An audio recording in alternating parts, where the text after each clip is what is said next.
Okay. Think we're good. No no mishaps this time, looks like. Hey there, Bananaconda. What's up, Luke? Hey, Sophist. Going on. I think we're live on both this time at the start instead of me just being on Twitch for like the first 20 minutes. I think we got it right this time. How's everyone doing tonight? What's up, Campbells? Good to see ya.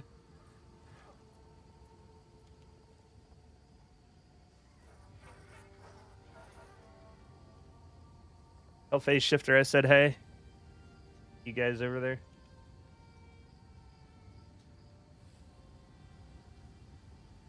I see you. Okay. All right.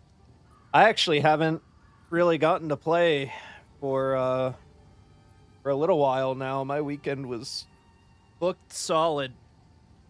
Getting to not do this, that's for sure. Hey there, Carlos. Keep up the good work in galactic work.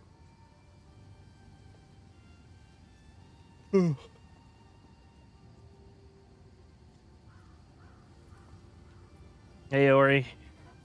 What's up, Aranors?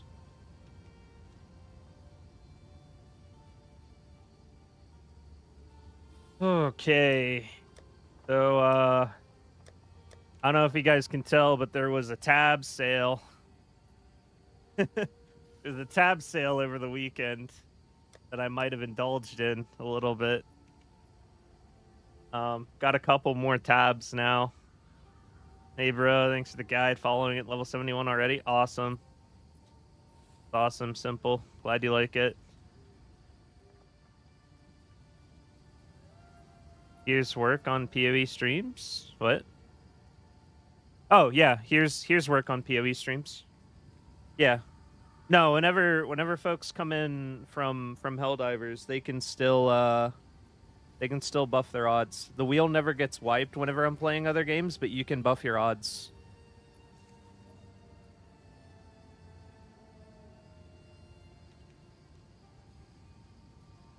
Hey, new Aravid was neato. Hesitant to show my wife because I encouraged her to skip Viper Commandos. They take stim boost anyway. I mean, you can probably just say like ignore Viper Commandos because I already have the stim boost. Like if you're always running in a group that has experimental infusion on lock and you don't need to worry about taking it, like obviously you can just like ignore Viper Commando, I feel, unless you like wanted to use peak physique. Those are pretty much the only two things in that bond, right?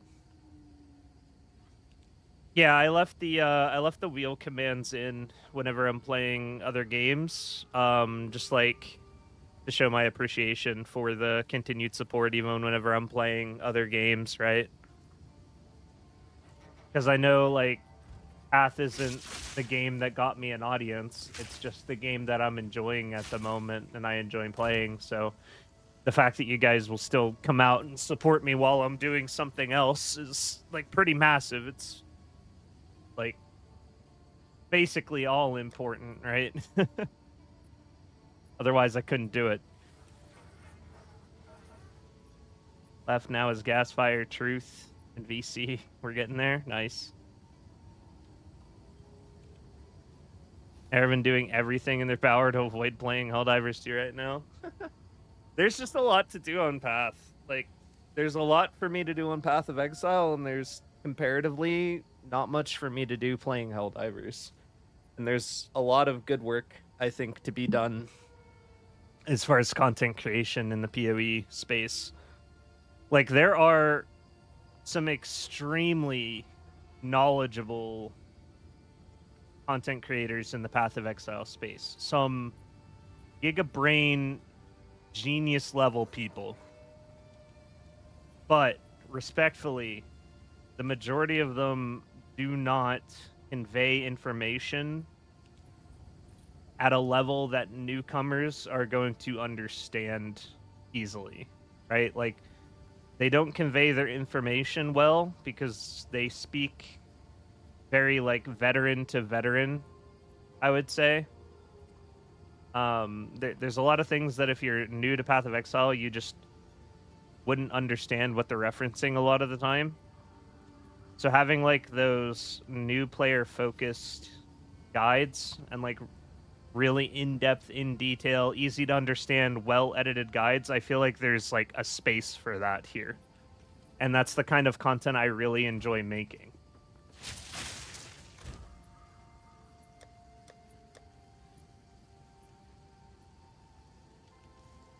So true. When I first started, it was like they were all speaking an alien language. Exactly. Exactly. It's like really good example.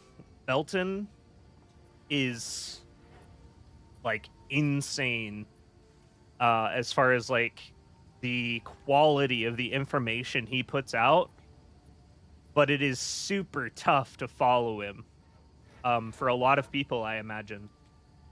One, because the videos are like 2 hours long, and two, there's like no editing. It's just you and Belton, and it's basically like you're sitting in a lecture.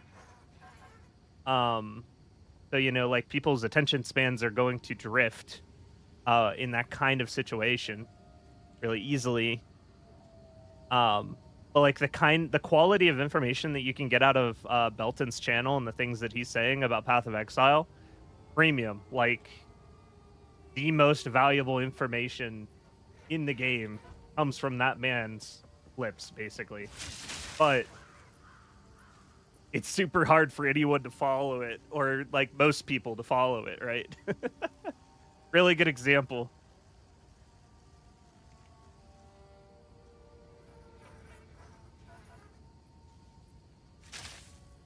Exile's Guide to the Path pending. There is like absolutely no way I could quantify a guide to like everything in this game in one video. It'd be physically impossible. But I can make a bunch of what I feel is like quality guides to individual mechanics and break them down in a way that just about anybody can understand. That's kind of what I want to do. The vibe I'm feeling. So yeah, new breach video I put out, I actually haven't gotten to clear all of the breaches that I made from that, or even remotely. So there's still a ton of breaches on my map I could play. Or I could go do... I could start doing my delirium testing stuff, or I could do Trial of Sekhmet Balls speedruns for money. Would be a good play. If I do that, then there's a chance that I'll just like blow all my cash away on finishing the Atlas by the end of the stream. That'd be the easiest thing to do, but I feel like it'd be kind of boring to watch me play Sekhmet Trial. It's kind of like a super speed run. 2 leaks, perhaps a gas and thermite dominator. It came from Iron Sights, so I take it with a grain of salt. That guy's sus. He used to be like kind of sus. Now he's like super sus. I'm more interested what the Orion is that the devs immediately started working on as soon as they got back into the office. That showed up on the Steam DB.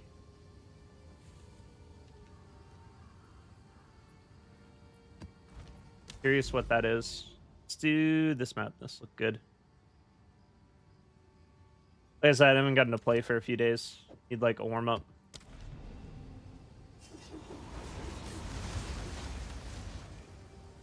Or he's gonna occupy 2/3 of the wheel. Probably. Probably. Very realistic situation.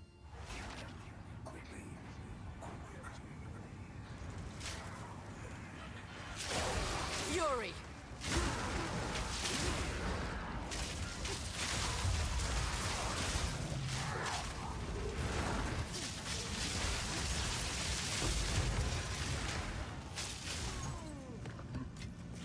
Don't mind if I do.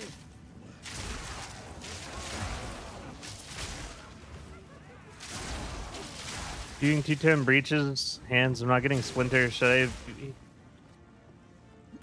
not getting splinters? Should I be, or is that only higher level map? I believe that there is I might have forgot to mention it because it's been a while, but there's probably actually a minimum map level to get splinters. I know there's a minimum map level to get simulacrum splinters. So that might have slipped my mind. There's definitely a minimum level. But 10 sounds like it should be it. But I don't know. I think it's just red maps. Do it.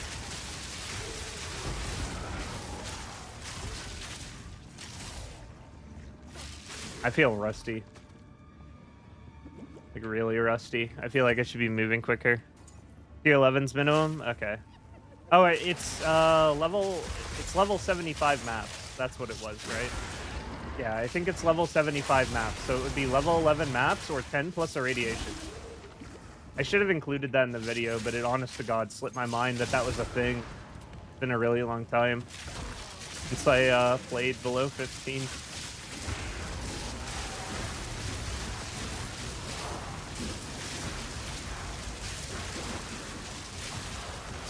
Thunderous shot.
Another democratic soldier for the cause!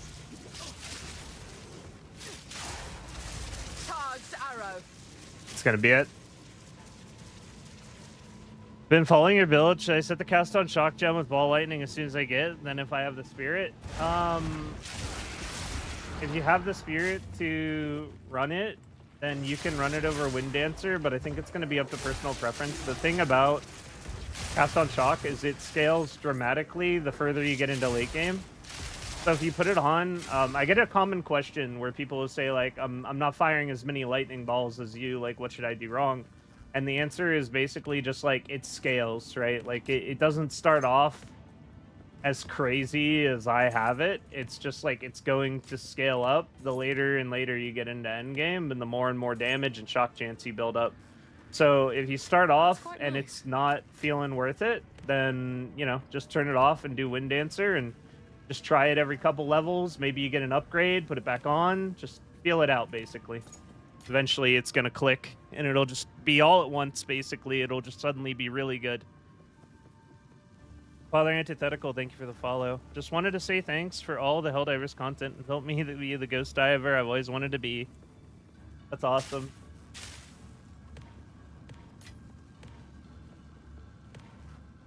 That's super cool. Red maps. Watch your video. Someone mentioned it. Didn't know if there was a level cap or not. Yeah, that's my bad. There was like two things that I regret not mentioning inside the Breach guide, and that was the Giga Drop for Zesh, because there is like another good drop. It's just you need to have them at max difficulty for it to even have a chance to drop, and then it's only a 10% drop rate. But it is still like a Giga Drop, right? Like it's still something that could potentially be very valuable. It should have been mentioned in the video. Wisdom and Action are one of the good drops, but it's not like his most valuable item.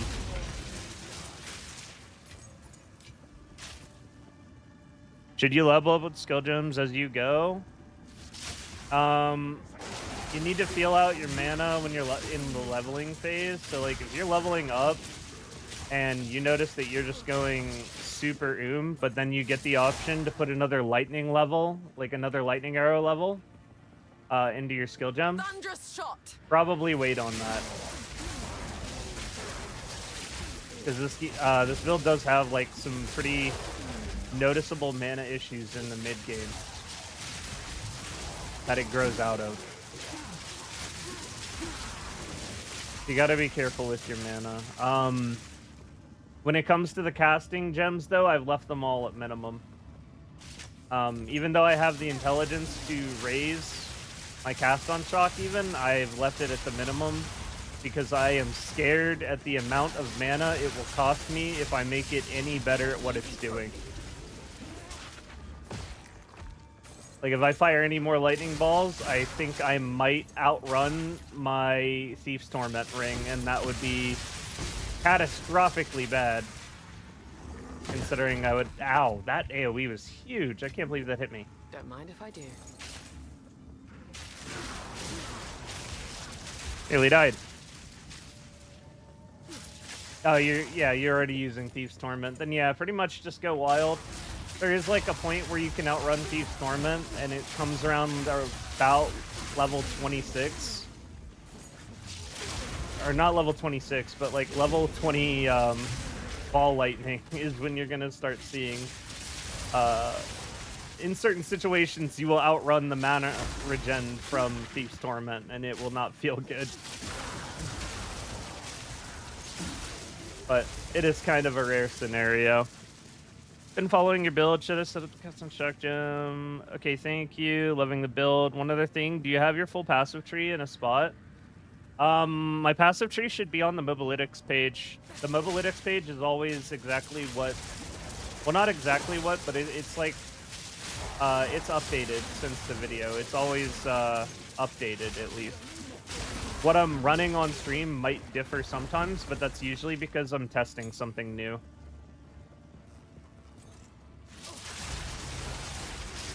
That I'm not comfortable putting in the guide yet.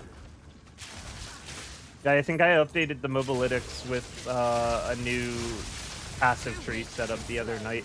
Also, now that I finished my guide to Breach, I think next stop is going to be a build update.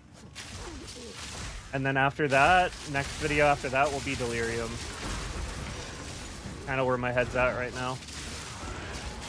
Because I've definitely unlocked some new tech. I pretty much found this build 30% additional bossing DPS. It's crazy.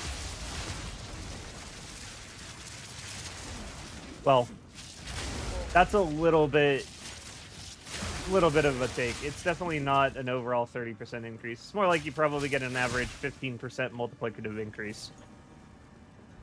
Undeath explosions are so obnoxious, the range is ridiculous. I think this map probably has bonus AoE, and that's likely what caused that. This is why you should read your maps.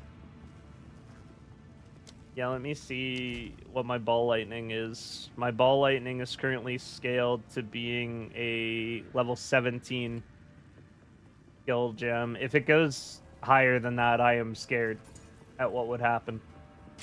I already had to put inspiration back on because I was outrunning the mana from Thief's Torment. This is a pretty big problem. Fury.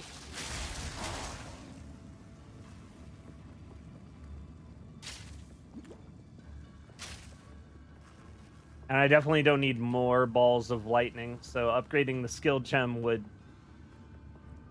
be unnecessary. We're definitely benefiting as much as physically possible from the balls of lightning. Anything more is going to be a detriment. In my humble opinion.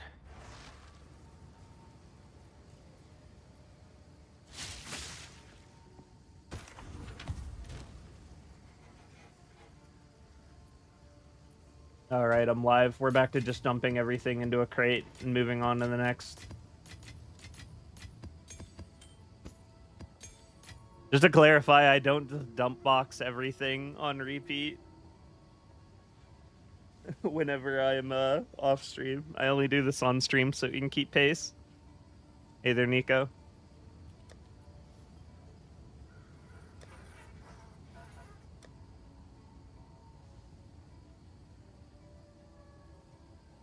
Oh, yeah, I got some new bricks. Let me take a peek at my bricks. Yeah, I like that. Pretty solid. That one's scary. Damn, Loopy, these are some bricks. 2 of these are terrible.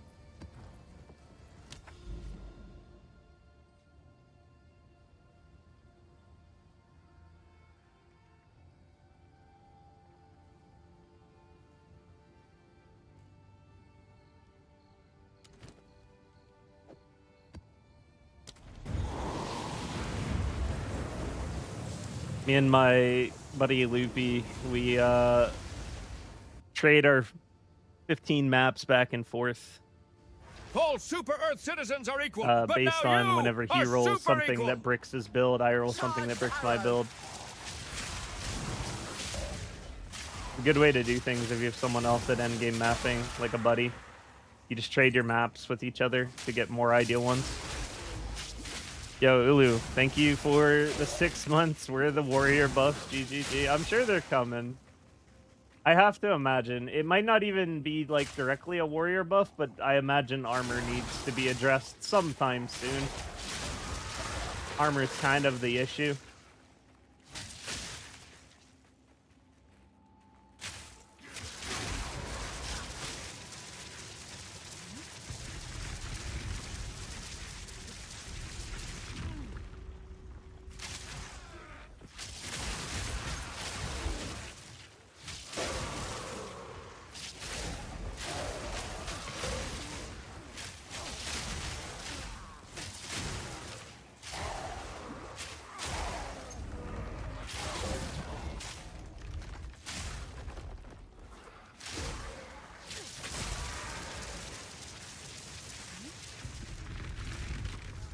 Animation speed.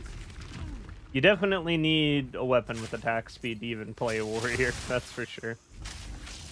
Otherwise your animations are just too slow.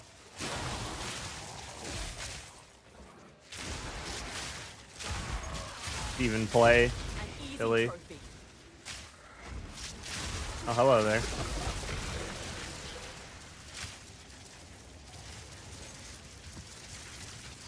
That's quite nice. I'm sorry if I sound like a little bit off. I think I'm getting kind of sick. I'm not sure.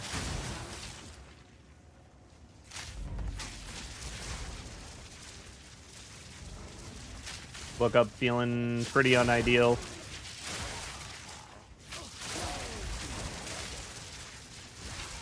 I'm gonna get hit for this. I can tell. Don't do it. Ah. Prepare yourself.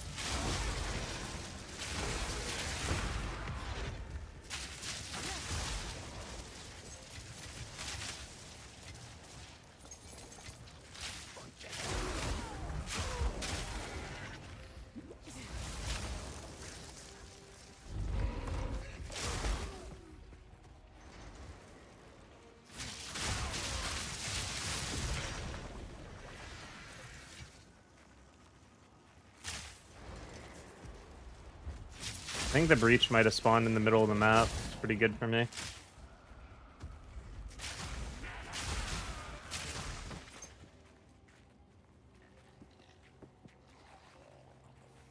At least it's looking that way. A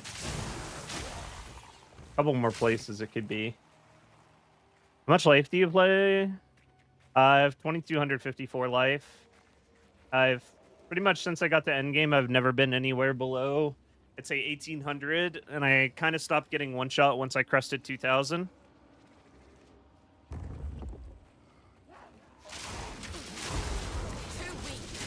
But like, honest to God, the reality is, unless you're playing like a Grim Feast or Energy Shield build, there's always going to be something that can one-shot you. What luck. And even then, you can still be one-shot. Path of Exile, so, you know. There's always something that's just going to kill you instantly out there.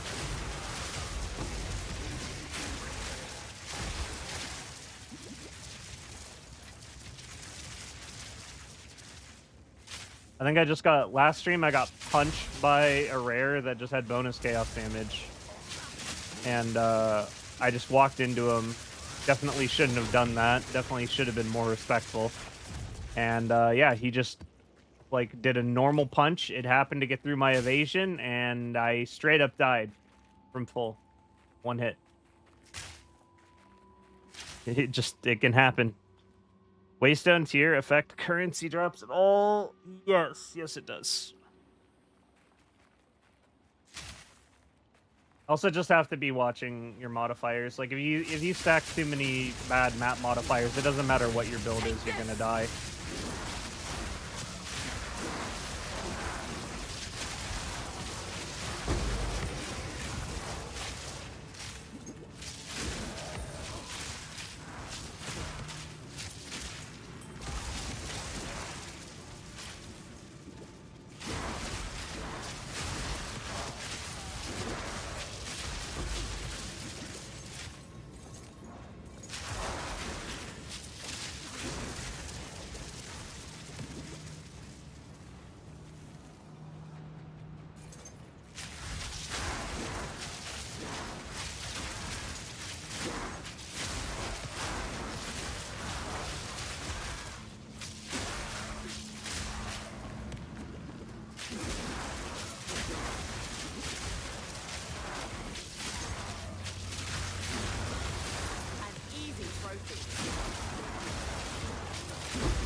I mean, even if the breach spawns in the middle, just not a good map for breaches. That's quite Too many nice. corridors. Made a pretty good go of it, though. Got like about half the map, probably.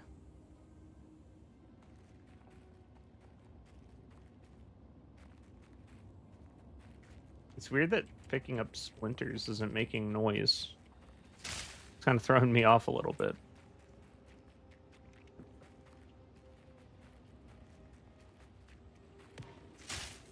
The only thing I don't like about Breach is playing pickup after.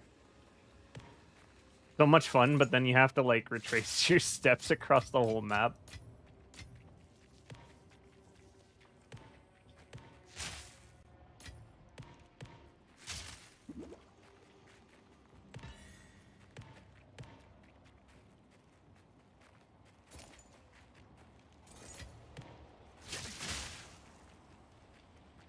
That's it.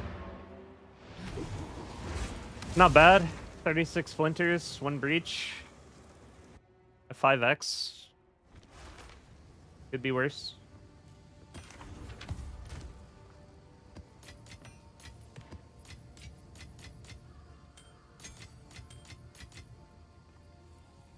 Just completed your 4th ascendancy. Congrats.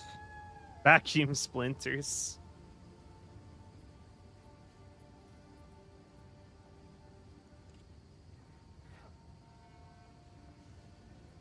Need our obligatory ARPG looting pets.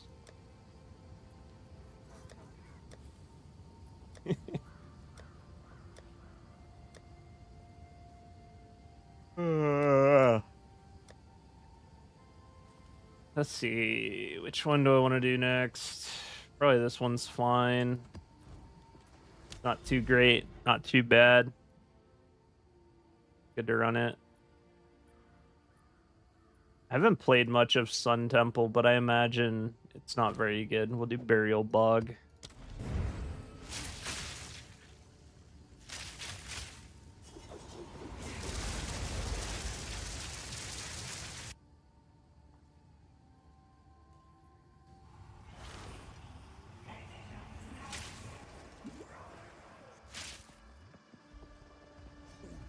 Charged arrow.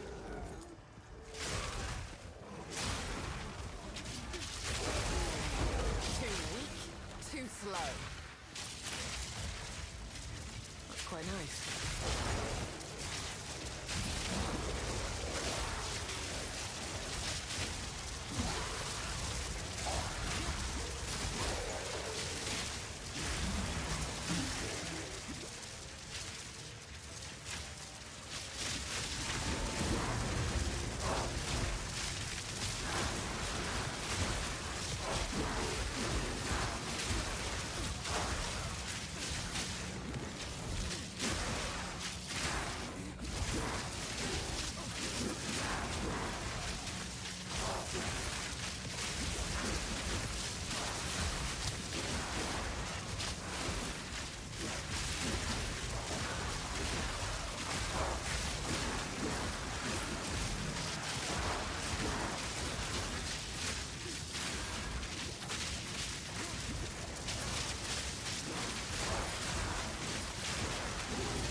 Storming arrow.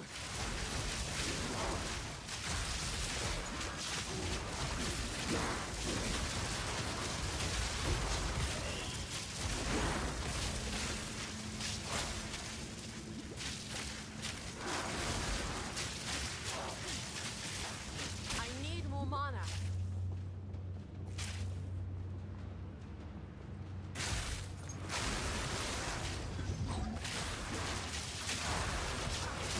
An easy trophy. That was a shame.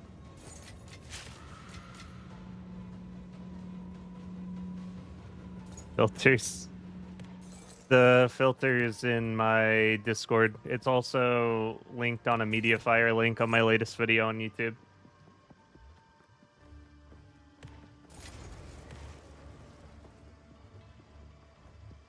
It's also not actually like my filter. My buddy Loopy made it. But I started spreading it around because there's a lack of good filters in circulation. He put a lot of time and effort into it. No problem.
Barely broke a sweat.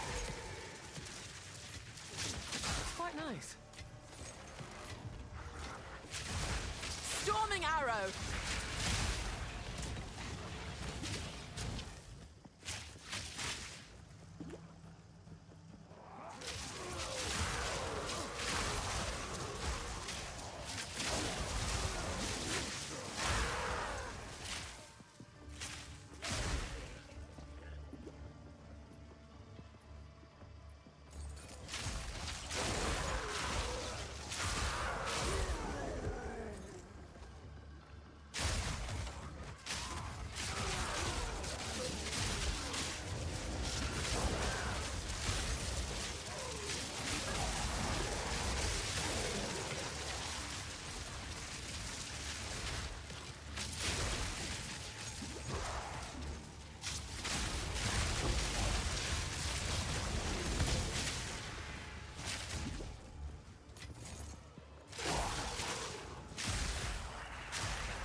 Lightning arrow damage is so much lower than yours. Most of the damage from main hand.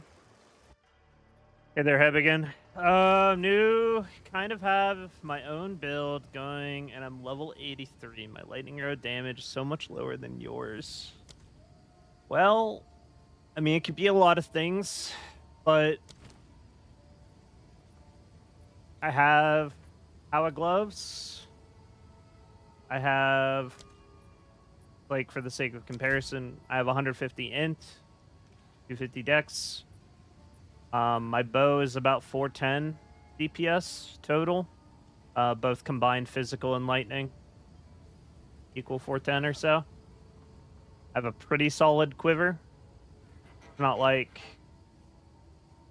I mean, it's pretty close to Abyss quiver. It's just like lower tier rolls and missing the attack speed and the suffix, but otherwise it's Abyss quiver. So, I mean, my items are pretty good. And then beyond that, my passive tree, I have very good jewels. I would say this about represents the average quality of my jewels that I have socketed into my passive tree.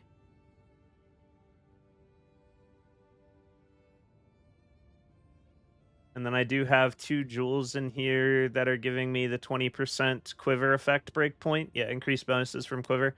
I have 2 of these that are like still okay-ish jewels. They don't have ideal suffixes, but they have a damage dealing prefix, and then they also have a bonus quiver effect. So that's giving me another chunk. Yeah.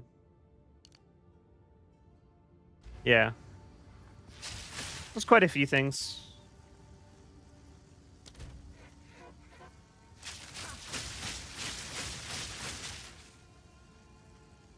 It's kind of where I'm sitting buffed up. 76k lightning arrow. Hey there, Soso. Welcome in.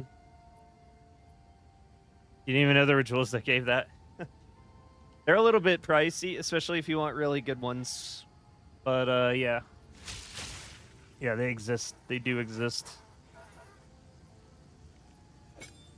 My poor Voltaic Mark just has no jewels. We need new classes so I can actually put something useful in Voltaic Mark. We need, like, Mark support gems. There basically aren't any.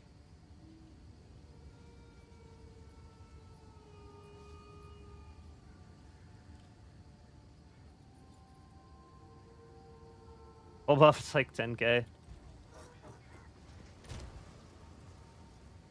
Yeah, there's probably still quite a few optimizations you could make then at that estimation. I'd have to... I mean, I would be more than happy off stream to, like, go through your items and make suggestions or just, like, talk about it. How you could potentially get more damage. I love doing that kind of stuff.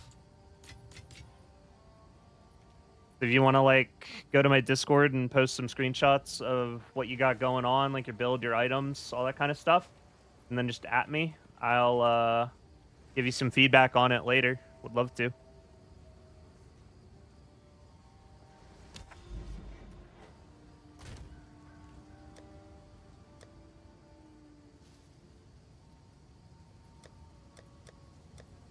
Ooh.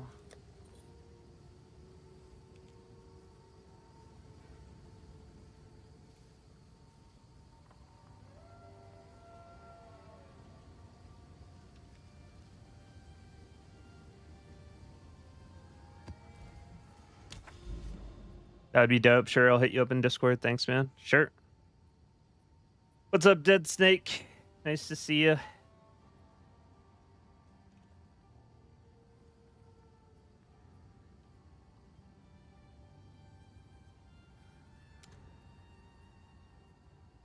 There aren't really any good maps left to do breaches with. Val Foundry is terrible. But I guess we have a chance that this turns into a T17 map. Due to my Atlas.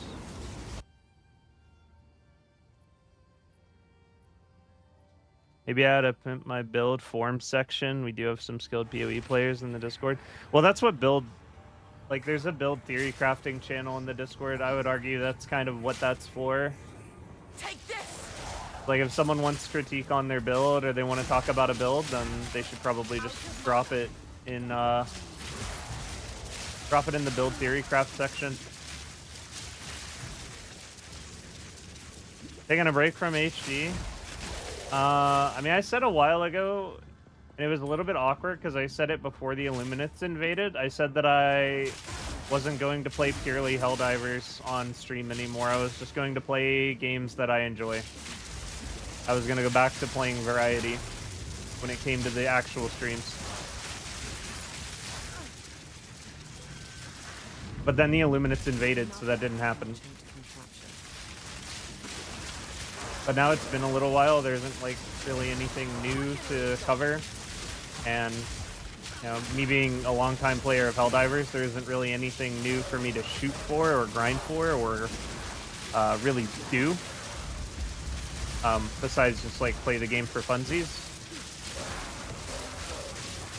But I mean, I'll be continually playing it as new stuff comes out. That'll just always be the case. Something new comes out, do a Helldiver stream. Or I might just feel like playing it some days. That's pretty much the takeaway. If I feel like playing something, I'll play it.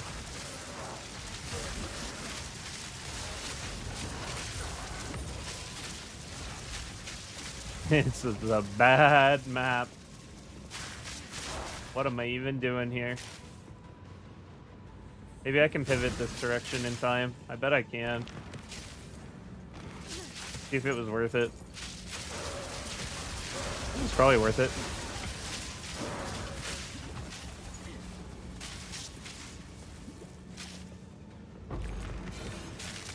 No, I should have just stayed on the other side. Yeah. This is a bad breach either way. A lot of drops, though. What luck. Something feels weird about the rate I'm dropping things today. What do you think of PoE 2? I love PoE 2. Paying my respects to the ton. Yeah, it's going liminal. I saw that Stone Shard's doing real well now. I also saw that like some people have been reacting in the dead archived Stone Shard channel in my Discord. I thought that was funny. Like some people just coming back, poking their heads in. Quick question, is the same critical hit chance from Blue Jewel than a critical hit chance for attacks from Green Jewel? I believe so. I think the only distinction is if you have critical hit chance, just generally, it would affect spells as well, but if it specifically says attacks, then it's going to be weapon attacks only. So like critical hit in general applies to both, and then critical hit for attacks is going to only apply to weapon damage, things that use weapon damage.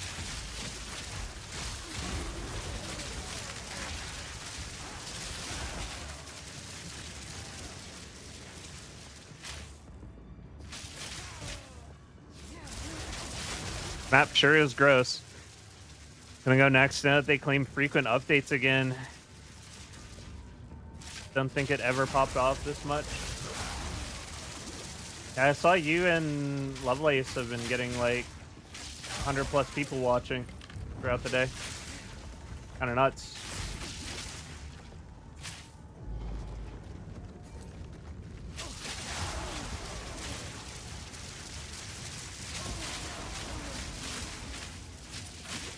I saw his like stream title changed to Road to Partner or whatever. I don't have the heart to tell him that like partner's basically unachievable. Because they look at your history, and if you don't have like multiple months of being at that average, they'll just tell you no. I applied a while ago. They were just like, yeah, no, fuck you. Fury. 200+ since peak hours. Think you got declined for that exact reason? Yeah. I figured he would. It's just like Twitch is toxic, man. Twitch is like anti-growth and toxic for content creators. YouTube's just more more facilitatable. Actually, really funny story when comparing a content creator's visibility and capability to improve and grow on a platform. Now, understandably, YouTube takes a hell of a lot more work than just like opening up the stream and playing a game. But I do want to mention that I streamed for years. My friends streamed for years. Never got anywhere. We never got any traction. But now me and another one of my friends very recently, just overnight practically, like within a week, 2 weeks of investing time into YouTube and making good YouTube content, he's now a partner now as well, and it happened the same for me. And it's just like, it's so crazy that you put years of time right into Twitch and trying to grow, but then if you are just like halfway decent at YouTube, you can do the same thing and hit partner within like weeks, basically, in comparison.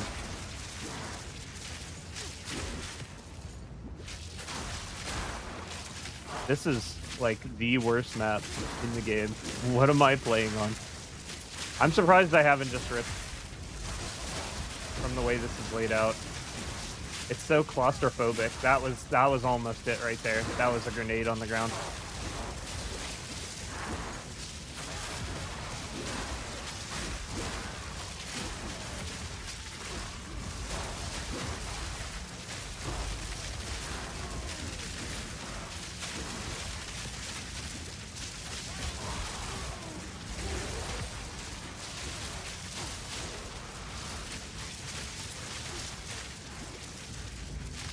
A few hundred stable for a while for them to even consider it. Yeah, you need like hundreds of viewers on Twitch. The 70 requirement is just a straight up lie.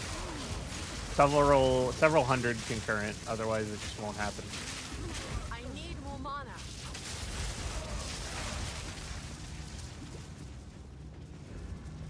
Hope you can make a career out of this. Oh, I have. Like, YouTube is my full-time job. I certainly have. I'm just saying, like, I streamed for a year and a half until I picked up YouTube. And it was, like, pretty much pointless in the end, comparatively.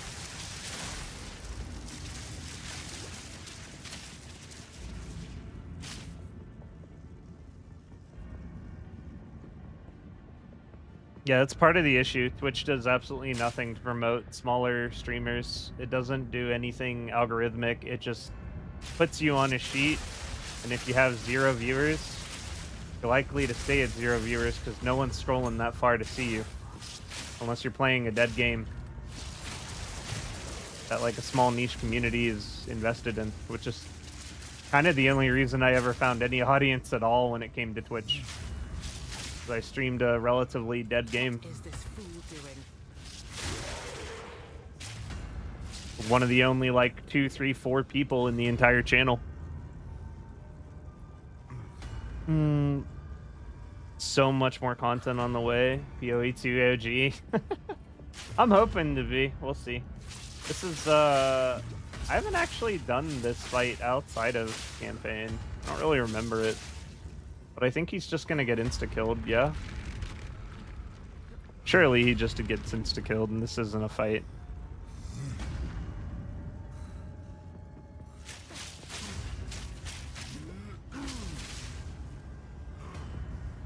How long is this gonna take to bring me down? My tailwind's gonna fall off. That's sad.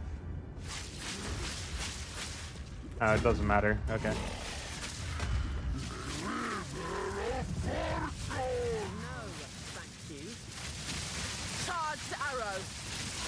Yeah, I mean, he's just gonna die. It's not even a fight. No, but that's unfortunate. Oh wait, go this way. It's fine. And I got a splinter. Cool. Another splinter. Nice.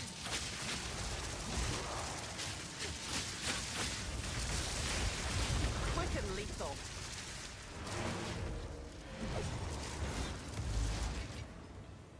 All right, sick.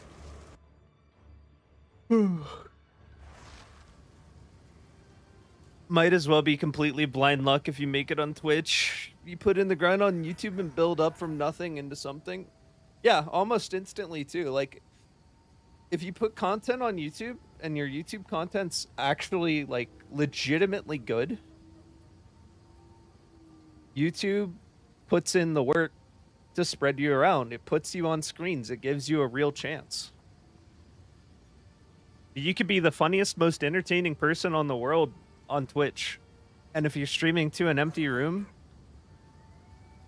you're very likely to just continue streaming to an empty room forever. Kind of how it is.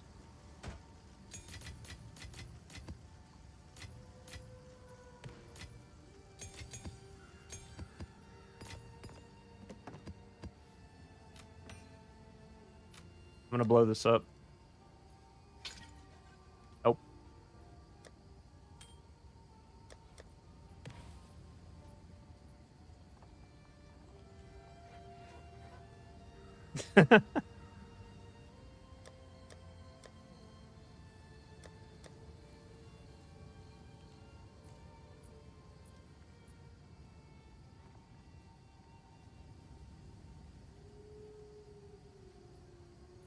Okay.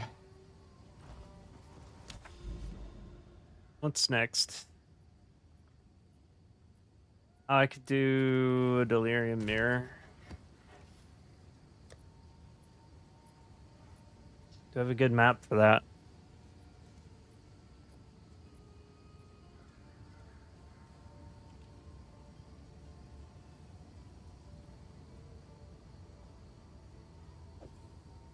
That's kind of true, yeah. There is a significant portion of it that it's just about who you know.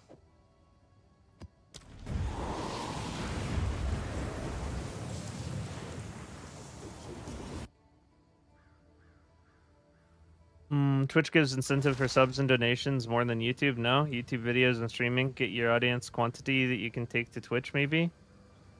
Okay, so I mean, Twitch is obviously like it has more actual features for streaming. YouTube's kind of always playing catch up with that. There's like better interactivity for viewers on Twitch. But from a perspective of like trying to grow a channel, nice, first divine. I'm actually going to pick it up this time and not leave it on the ground to come back later. That was a tragedy. It's mostly just a matter of like from the perspective of trying to grow a channel. If you can make good YouTube content, which does take more work than just opening up your game and playing on Twitch, then you're always going to find much more success on YouTube. Straight up. Like, pretty much anytime any of my friends will say something like, oh, I kind of want to start trying to stream. I want to stream.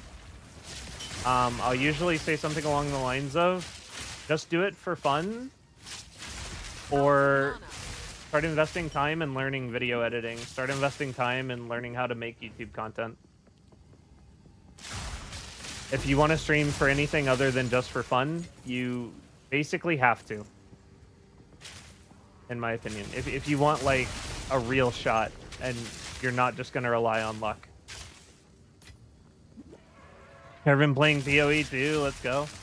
Yeah, I've been playing PoE 2 for a while. It's been like the last 3 or 4 streams, and I keep telling myself, like, next one's Helldivers, next one's Helldivers. For sure, I'll play Helldivers on the next stream, and then it's like, I'll get done with a video edit, it'll be stream day, and I'll be like, damn, I really just wanna play some, Path of Exile. Got a lot of grinding to do.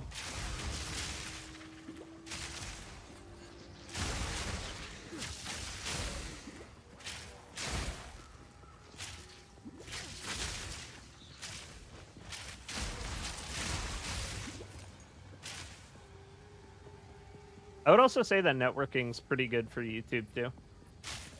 Like, if you have good networking on YouTube, I think it definitely helps a ton. I'm sure people have noticed over time that, like, when it came to Helldivers, a lot of the Helldivers content creators talk with each other, interact with each other, create content together, collaborate.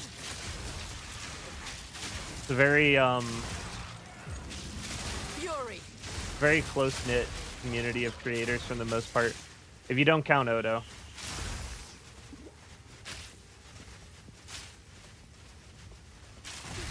That guy just kind of gets aggro with everybody. No one wants to hang out with him.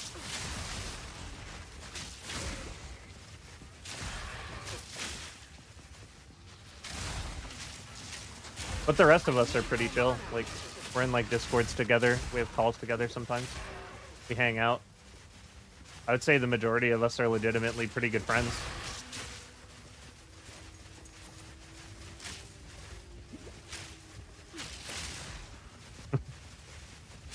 The Odo beef still going?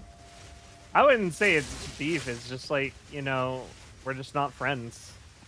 When you call out my playstyle, my content, my viewers, and, you know, like, insult my knowledge of the game, like, we're never going to be friends, right? Like,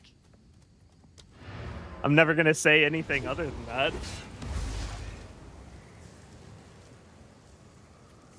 There's definitely no misunderstanding there. We're just not friends, period. You seem like I just subbed. Nice. Thanks, Blinky Blue. You seem like a genuine fella. Can't wait to see your videos. More content is released. I'm gonna do my best. I'm just gonna keep doing my best. We'll see if I get to hang out on Path of Exile. You know, it's I think it's like always gonna be pretty worrying. Trying to break into the Path of Exile space. It's a very long running series, right? Like Path of Exile 1 was years and years and years and years. And I played Path 1, but I wasn't like a Path 1 savant. I didn't play it for years or anything. I just played a league. And being a newcomer to content creation in the Path of Exile space is definitely intimidating, I would say. It's pretty intimidating. You're trying to keep up with people that are in the same space of you, that likely know the game on a deeper level than you will for like quite some time, which is kind of like the situation I'm in. I'm going to be just playing catch up for a very long time, but I can still try my best to convey the information that I do know in the most constructive and well edited way that I can. I think that's the one thing that I can bring to the table, is like, even if maybe I don't have the extensive knowledge of the topic of some other creators, I'm able to articulate my point and inform and teach, I think, very very thoroughly on topics that maybe they've played out too long to really think about from the new player perspective, of how daunting or confusing some of these mechanics can be. And I feel like I've gotten pretty solid as an editor. I've definitely been pushing myself to get better since I began PoE. I really wanted to put out the best edited content that I could possibly produce, just utilizing like all of the knowledge I have.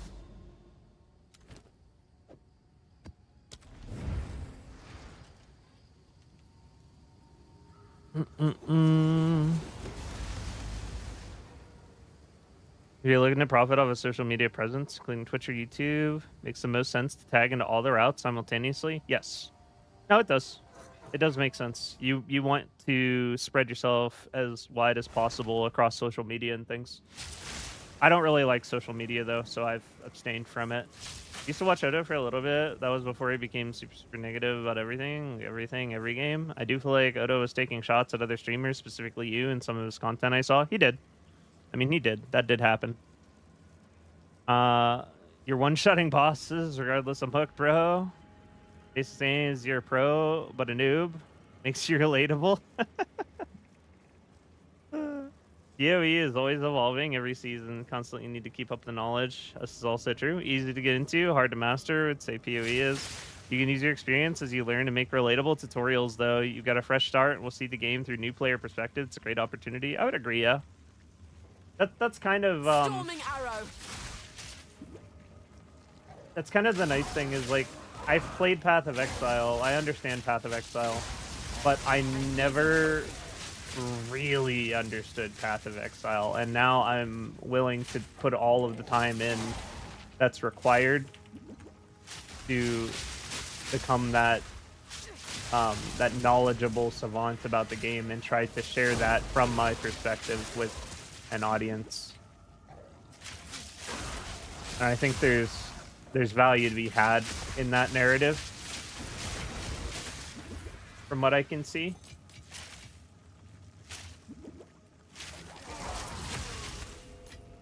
Because I know I definitely got this way with Helldivers, is like, you spend so long playing something, and you know so much about it, it gets to the point where it's hard to look at things from the perspective of someone who's completely new, and you just forget about these core concepts that you've known forever, not actually being as common knowledge as you think.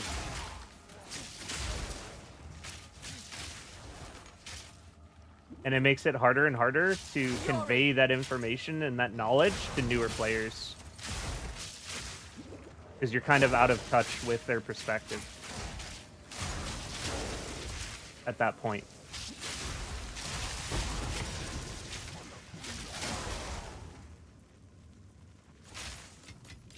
Now this will come in handy. My latest Helldivers video, I felt like I had the amount of like rude comments I was getting about it, it just felt like I had completely lost touch.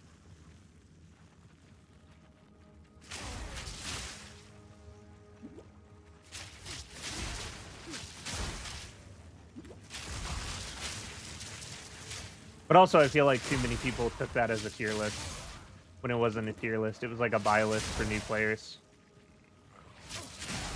If you own nothing, this is like the order you should get things because it's going to do the most for you kind of vibe was the point. But then people just kind of took it as a tier list, which it wasn't.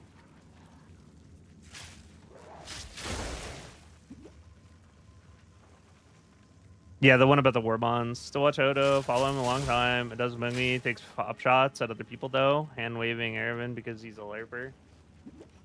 He said worse than that for sure. It definitely wasn't just LARPer. He basically said I pretend to understand the game because I look at the numbers on things or something. But, or like instead of actually playing the game. He basically said I don't play the game, I just look at numbers. But, I mean, that's obviously false. Numbers in spreadsheets instead of actually playing. But I would argue that he does neither, so...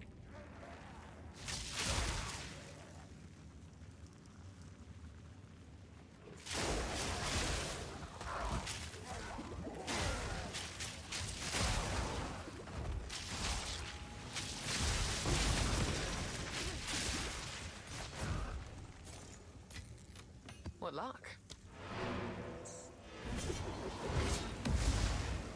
Hey there, Brendan. Yeah, it was for newer players or returning players that were missing some war bonds, and I did see some like pretty nice comments that I hit that demographic because there were some people that were like, "Hey, I just got back into the game recently. Thanks for the video. This helped me make some decisions," and that's really all I was going for. I was a little bit late to the party with that, I think, though, because it's been a little while since the Illuminates came out. That might be why I kind of missed the mark that I was going for with that one. This is not really going to be valuable, I don't think. I don't know. I'll roll it until I see the prefix. If it rolls like a big mana roll, this is actually not bad. Okay, it's like an okay mana roll. That's probably not a terrible necklace. I'll look more into the pricing later. I don't really want to do pricing and selling things on stream.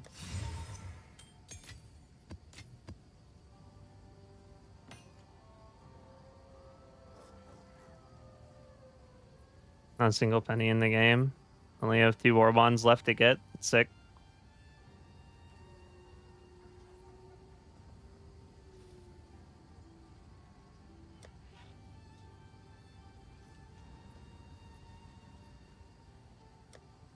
Auction stream? I mean, Super Earth citizens are equal, but now you are super equal. Isaac, thank you for the 10 months, man. How you been?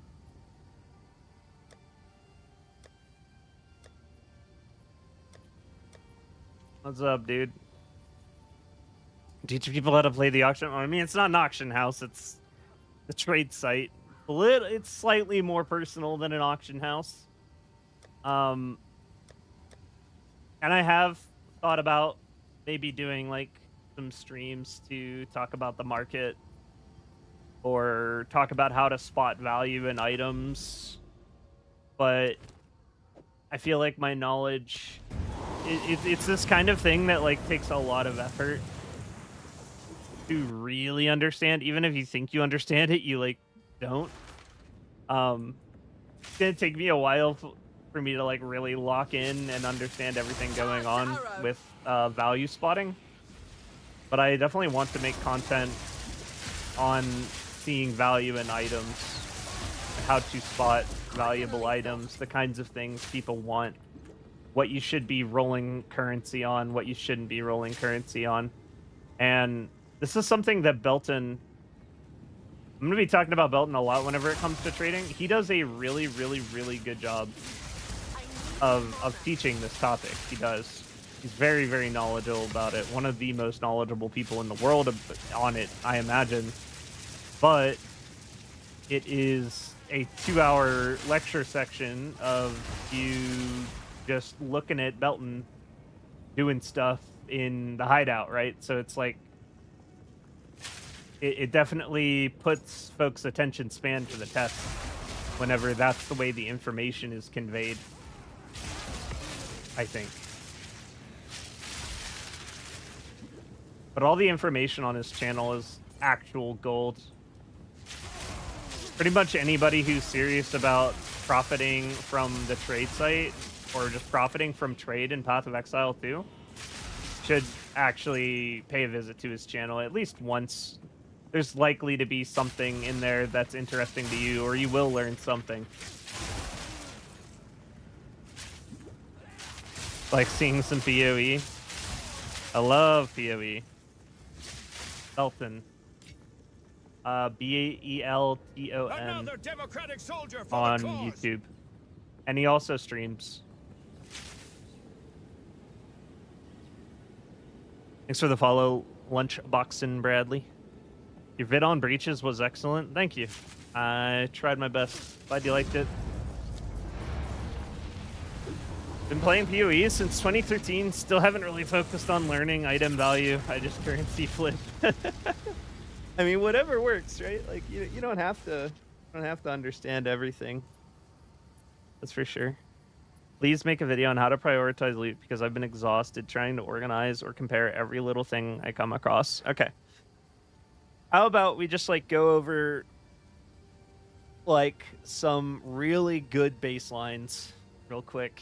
Would you guys like that if we just like talk about a few baseline things that are good for understanding the value of items just in the end game? Like we're talking, you're clearing T15 maps and you want to know, should you pick that item up or not? We'll just like talk about a couple basic things. Let me find like something that can have a good example. I'm probably not going to have a lot of gear on hand to do this with. I could do jewels because I have a lot of jewels right now, but that's let's talk about bows because there's probably a lot of people that are playing Rangers. So the bows that are worth... Let's just talk about the bows that are worth picking up, right? And how you can understand the bow is worth something to you. Hey there, Nelith. Nice to see you. So, right off rip, you just hold Alt on a bow. And if the item level doesn't say, I believe it's 80, I want to say 82, but it might be 81. Let me check and look real quick.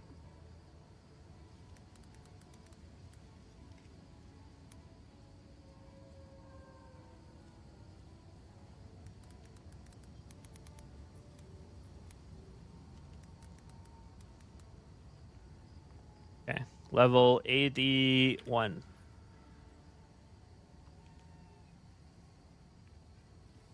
Yeah, 82. Okay, so you pick up a dual string.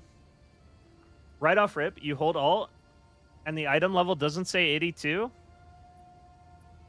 You know for a fact... This is actually... Wait. It's actually a kind of cool bow, but you know for a fact that it cannot roll. It is physically impossible for this to roll the highest desirable modifiers if it is not 82. Right? Like, this one is 82. So if I roll on this one, it has the potential to hit those highest modifiers. And in the end game, I would say that 9 out of 10 times, unless you have accessories, probably, are the outlier here. You shouldn't be rolling valuable currency like Chaos Orbs into anything that does not have the potential to hit the highest possible tiers on an item. It's like as a general rule. But let's talk about what you should Chaos Orb. Let's like give an example of something that's good to Chaos Orb. And it depends how aggressive you want to be with it and how much you're willing to lose, because there's a risk factor to it as well. But just as an example, I guess, my bow right here, this thing has a T9 lightning roll, which you could argue has decent value. It's kind of a bad example. There's something I have. Is there anything I have that's like only kind of good? Maybe in my accessory box there might be something in here with value. Let's look at mana. This is always a good one. This is like an easy one to understand.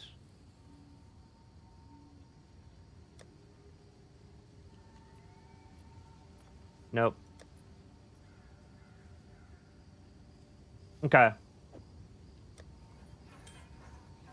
This thing has a T10 mana roll, which is not the highest it could be. It's also item level 80, but I don't believe this can hit max mana roll. So what would I want to do with this, considering it can't hit a max mana roll? It can't hit, well, it can hit several max rolls, and the only value it has is a T10 mana. But let's just like pretend this is a level 82 item. This can hit maximums, right? So check it there, and you can like maybe roll this up. Okay, now it has int maximum mana. Those two pair really well together.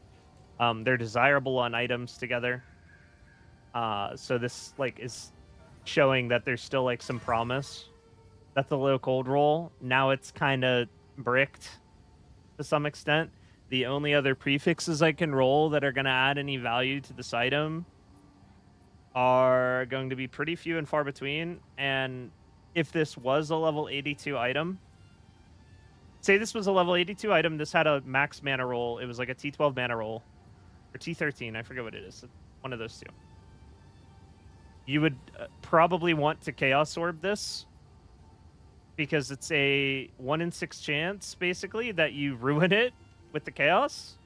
And there's all kinds of nice things you can hit on accessories by Chaosing that could potentially increase the value of the item. But otherwise, it's going to be like, you know, something not very valuable.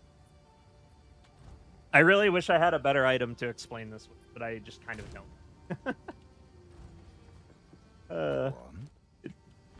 Not prepared.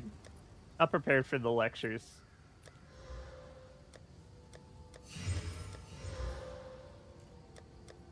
But I guess the takeaway is, if there's ever something you should Chaos Orb, it better have a max roll already that you're trying to improve the value of, and you're just hoping that it doesn't get deleted, and it better be able to roll other max tier passives, like other max tier modifiers. Those are like the two qualifications for you to want to Chaos Orb something. If it can't do that, don't do it.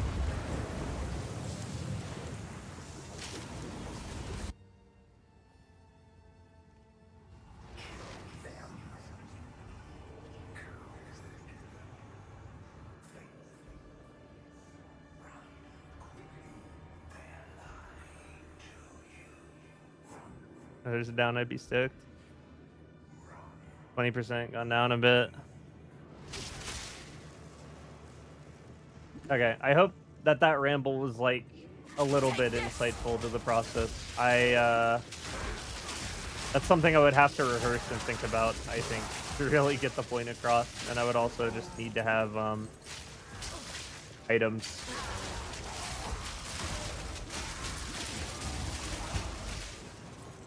Items on hand that were good examples.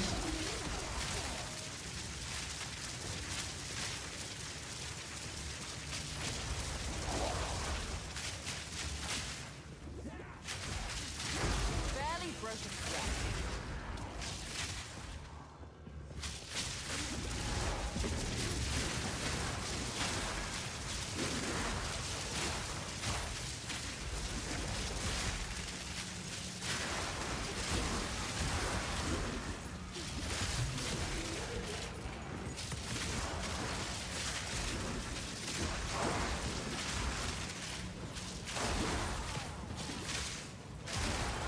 Cheap for the less.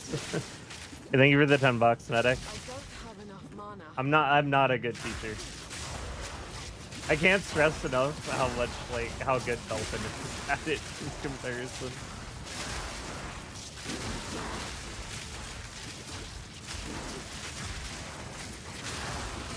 Fury!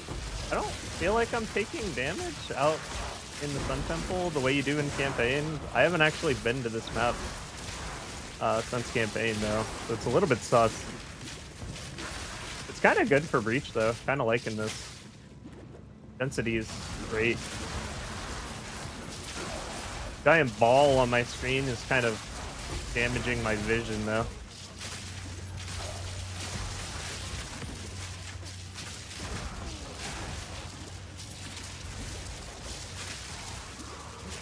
I think that might be it. Might have time to pivot if I'm lucky. Nope, it's over. I could have pivoted a little earlier. Might have been able to keep it going. Did PoE ever have sets? I feel like the answer is no. That's quite nice. Wait. Oh, I am taking damage. Oh. Couldn't even tell.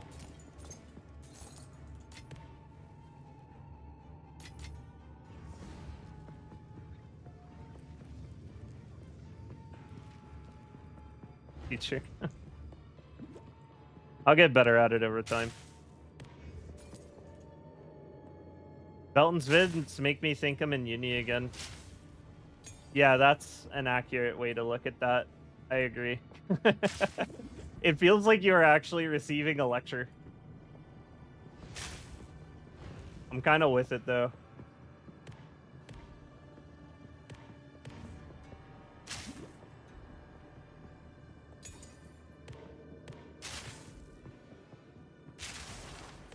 Take this!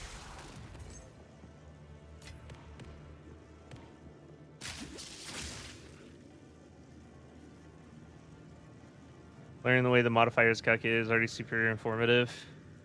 Yeah, it's all based on what the item level is of the item. If you want to really buff up your knowledge on what levels, like what item levels of items... How do I say this? What item levels can roll what tier modifiers? That's the right way to say it. If you want to buff up your knowledge on that, I recommend visiting Craft of Exile. Does that link work? That link that link pretty much works. Yeah, I recommend visiting Craft of Exile.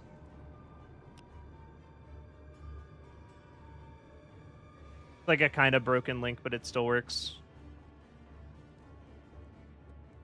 Which has been updated for PoE too.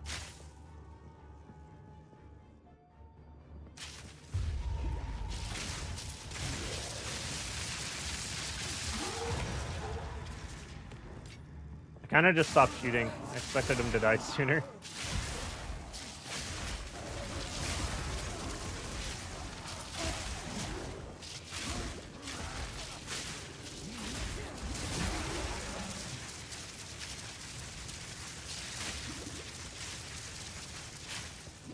Yeah, Craft of Exile will straight up tell you if it's possible for an item to roll something or not.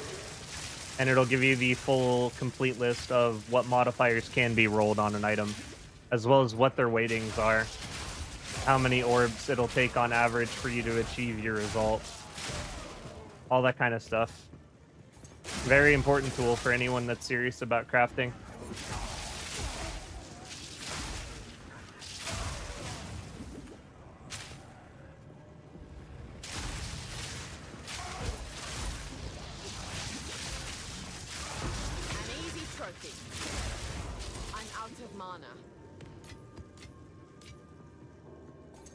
Upgrading my bow. I wonder if it's worth getting one that has 2 additional shots instead of just 1 additional. Storming arrow. 2 additional arrows is infinitely better than 1. But I guess it depends on your build. I'm kind of assuming that you're playing lightning arrow. But I assume it's the same for... No, it's definitely not the same for everyone. Like, lightning arrow... Okay, I'm getting ahead of myself. So, 1 additional arrow is great. 2 additional arrows doesn't really change much. 3 additional arrows, that actually matters a lot. Basically.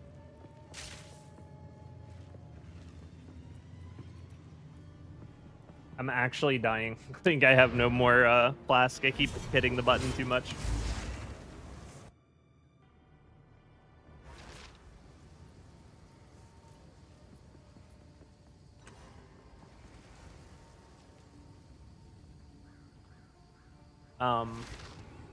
But the reason having 2 extra arrows doesn't really matter that much is if we look at Lightning Rod, you can have a maximum of 20 of these down at a time.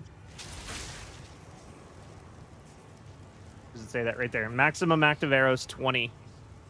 So if you have 1 extra arrow and scatter shot, then you're firing 5 arrows per cast. Get up to the maximum number in 4 casts.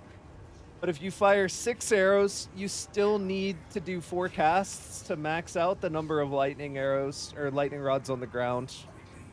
Now, if you have 7 arrows per shot, which would be the case with a dual string bow that has a suffix with +2 arrows, then you can max out your lightning rods on the ground in just 3 casts. And that makes the big difference, especially if you're like me and you run Barrage. Because that means your Barrage just drops the maximum number of lightning rods onto the floor, all in one burst.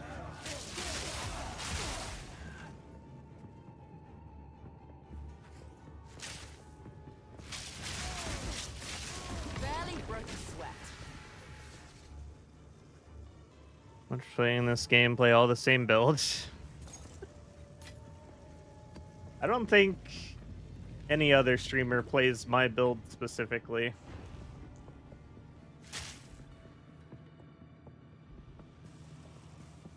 There's a lot of creators that play very similar builds or play some version of Lightning Arrow, but we all have key differences.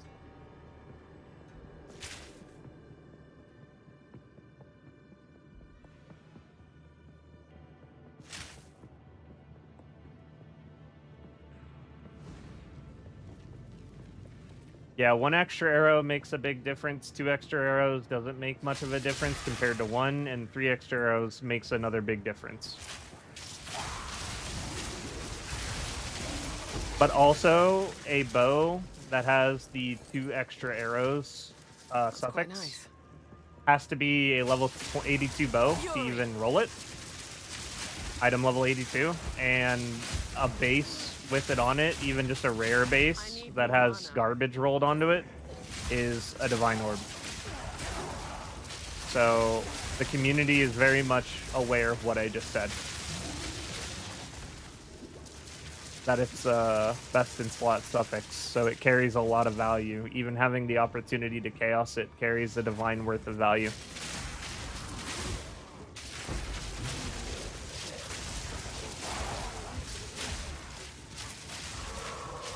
I need more mana.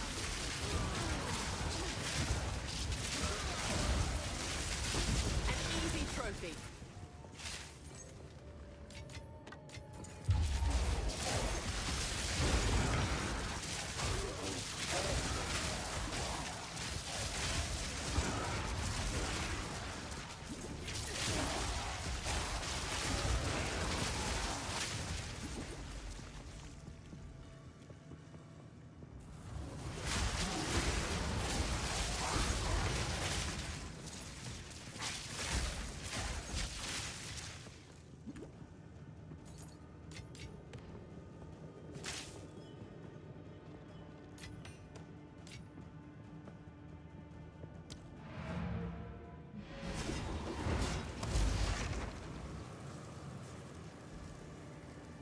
Yeah, if you're making the choice between getting a better statted +1 arrow bow or getting a +2 arrow bow, always get the better statted +1 arrow bow.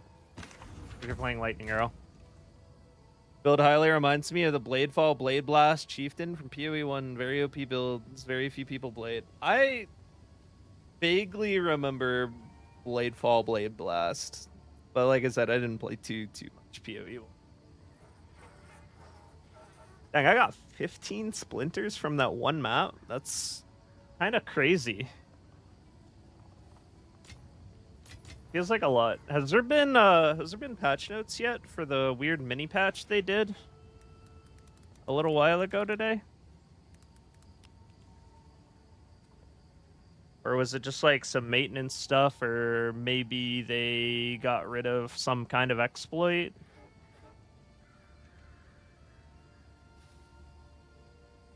I don't see anything. Like looking around the forum homepage, announcements, patch notes, just nothing. Wait, was this today? Hotfix 6? Oh, okay. This is all they did. Fixed a bug where locating chaos inoculation would incorrectly count you as being on low life. Okay, that's all they changed today. They got rid of the Temporalis exploit like a couple days ago. I was talking about today.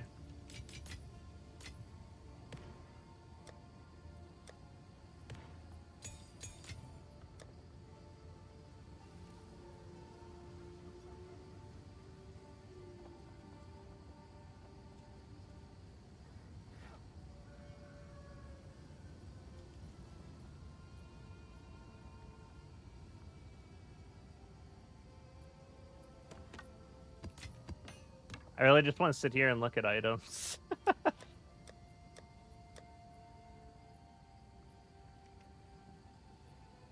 Yeah, there's a small patch today. Yeah, the duping exploit was like a couple days ago, the Temporalis dupe. They got rid of that.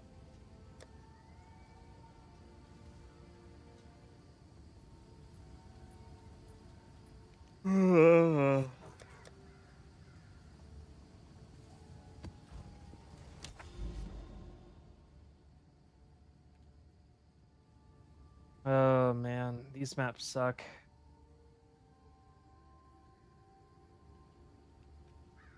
At least there's a Savannah all the way over there. That'd be nice. Didn't I clear to a tower? Let's do...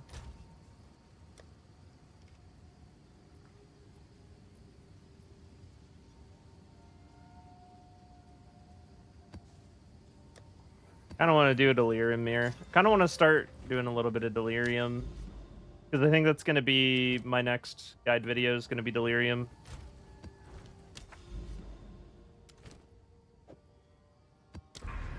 Also gives me an excuse to actually invest in doing more Delirium content, because it is fun. Kind of. It should be fun. It should be more fun than it is. Sadly. I think it's a little bit undertuned currently. Do I have anything? I gotta run this map. This looks sketchy.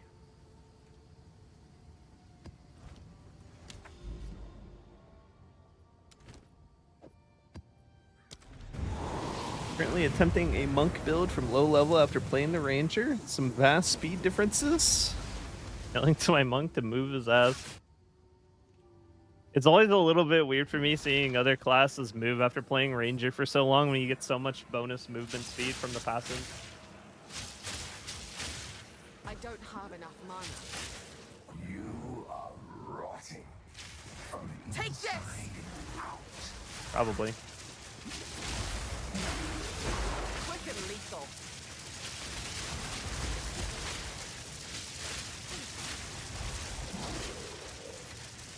Don't mind if I do.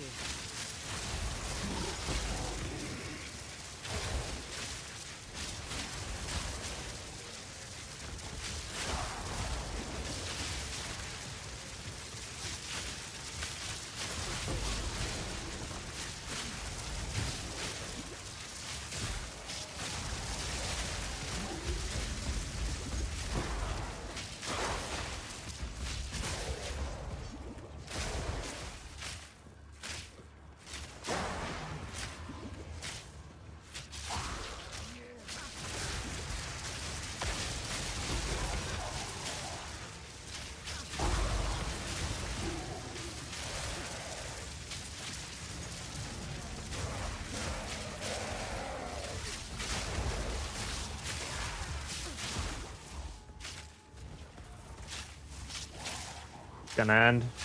Only got up to level 3 reward. It didn't end yet. That's gonna give me a little more time. No mana. Where are the mirrors?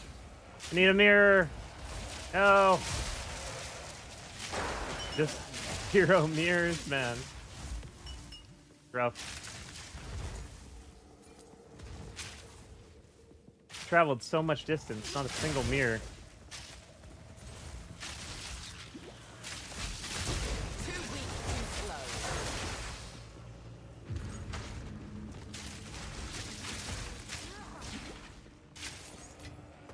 Go for lightning up a strike with bow. That's the billionaire build. That's the Elon Musk build. Monk playing quarterstaff with a bow swap for lightning rods. I watched him fight the Arbiter of Ash on Starlink. That was pretty funny. Could do that. There's another duping X-Plane that's even bigger though. Probably.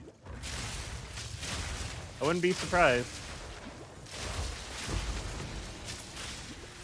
I mean, I never heard anything about the one where people were scrubbing their results from Vol Orbs, which isn't so much a duping exploit, but it is extremely damning for the trade league, basically. Just having items that are chaosed until they roll something that someone wants. I'm not sure if that was also being done with the Sekhmet exploit, but I don't think it was. Everlasting Gaze, use that on my LA Ranger currently in 79, seems very helpful. Everlasting Gaze. Isn't that the neck? I want to say that's a necklace, right? Unique amulet.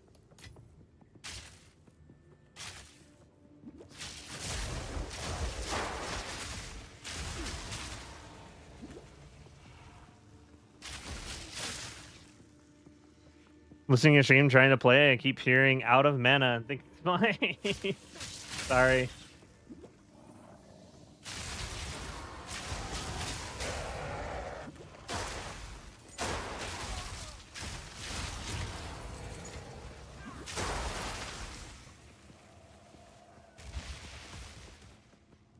There's nothing more value on this map. We're out of here. Val exploit with the segment trial crashing.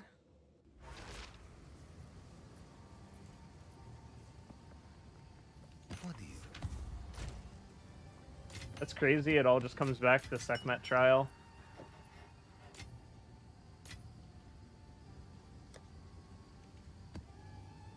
This map sucks. I won't play that. It's garbage.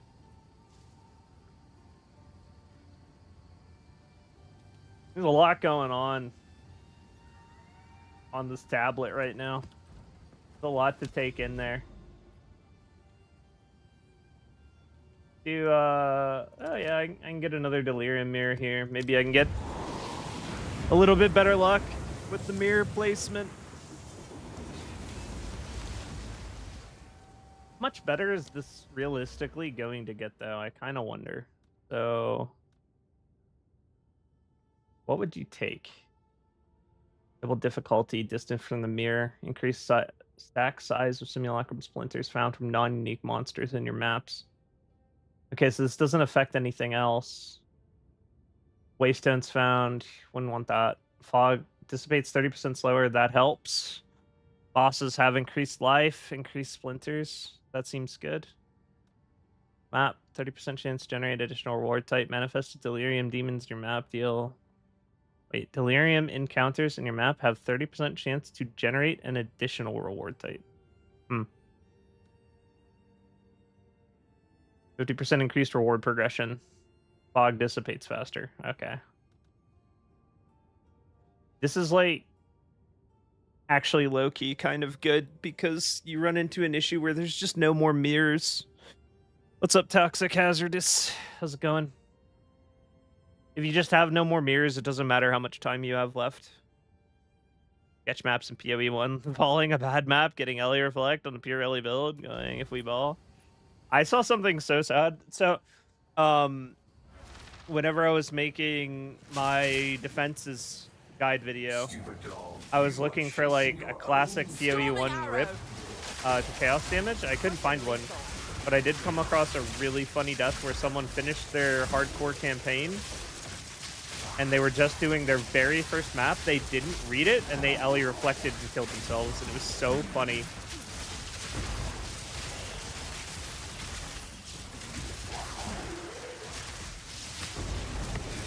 Funny in like a really tragic way. It's still funny.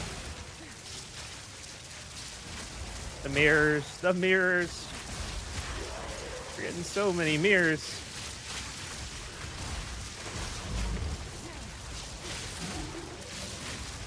It's just a million delirium mirrors all in one spot.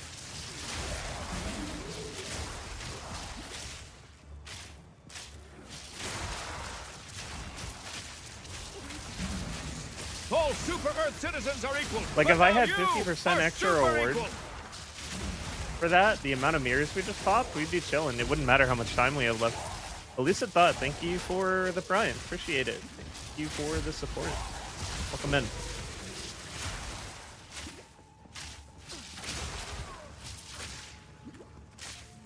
I'm like already down to 4 seconds anyway, and now we're at the problem part of Delirium where I have no more mirrors to chain to, and it's just over. That's like such a consistent issue. I think it actually might make sense to just take that passive.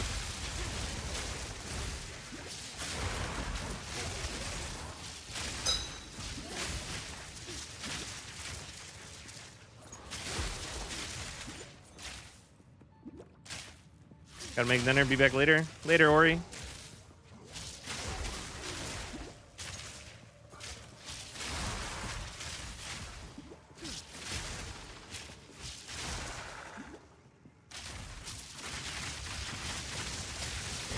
Too weak, too slow.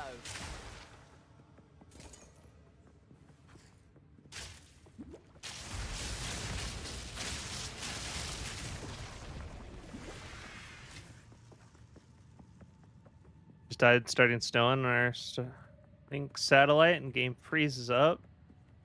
That's so sad.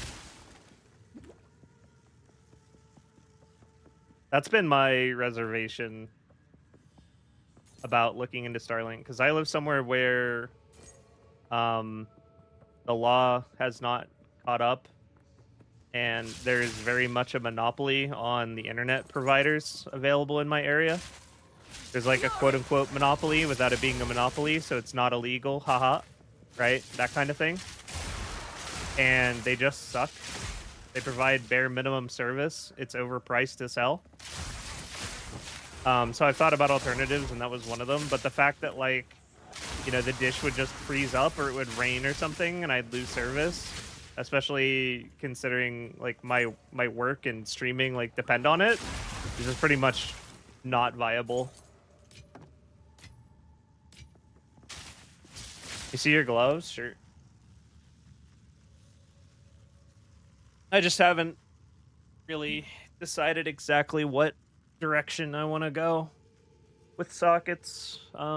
Exactly. And it just doesn't seem to really matter at the moment, because the only thing I'm lacking is chaos resistance and low chaos. An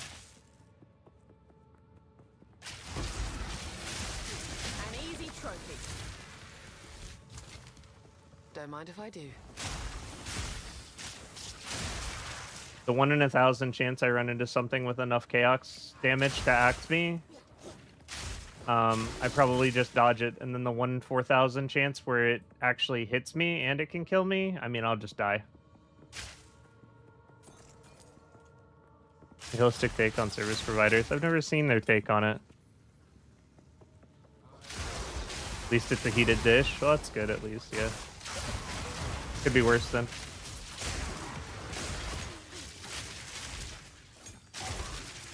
Up.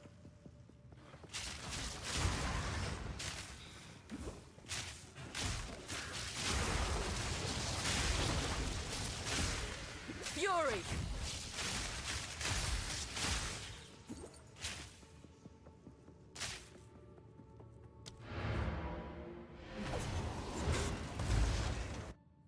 Yeah, these mirrors kind of blow.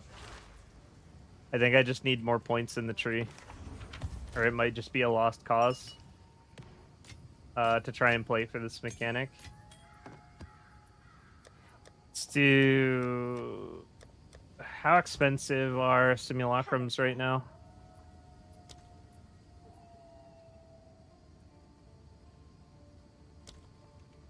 Simulacrums are worth... Oh, they've gone down quite a bit. It's actually only 215x for a simulacrum. Okay, maybe we'll do some simulacrums. Why not, right? We ball.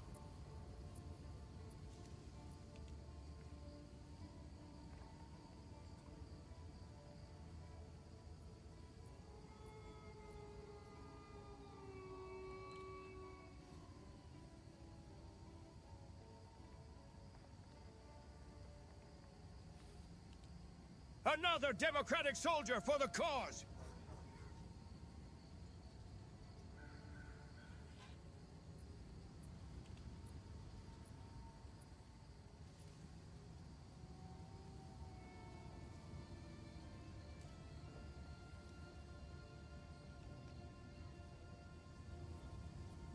Checking something. Thanks for the follow, Cannon.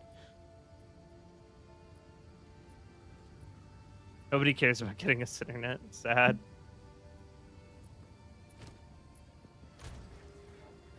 Okay, let's try to do some simulacrums. I don't know how this is gonna go. This is like probably one of the sketchiest mechanics with my build. EBH. What's the... It's 113 right now, huh? Wow. Okay, so... If it's 113... 113 simulacrum. Yeah, so it's cheaper. It's cheaper to sell X's, basically. Cheaper to buy them for X's.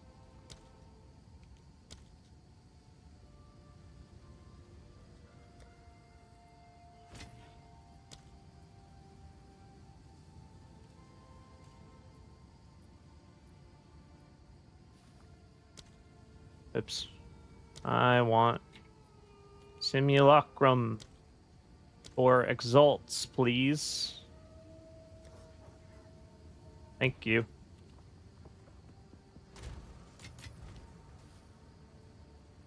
Smash the evil maps, sir. I'm gonna do a Simulacrum. It'll be my second one. Let me hit record before we do this because I want to have all of the footage from Simulacrums. Okay. This is like probably the sketchiest of the 4 pinnacle encounters in the game, in my opinion. Because it's very, very random.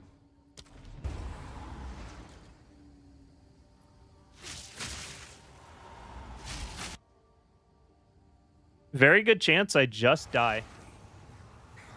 Like, get unlucky, get some bad modifiers, and die. Remember this ramshackle place. A second home, and yet you've stood against so many horrors and so not pay off. I think Charged it's time arrow. to last test your limits.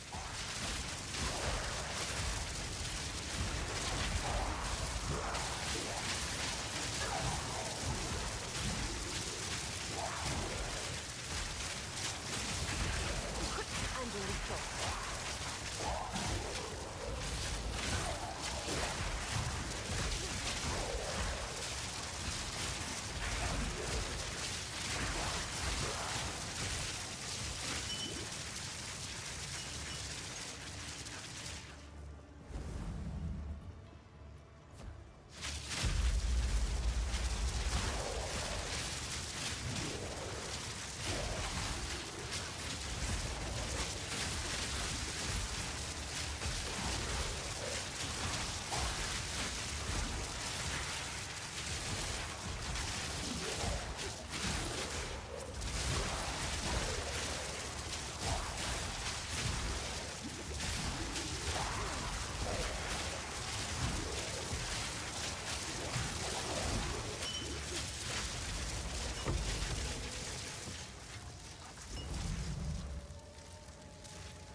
This is only the beginning.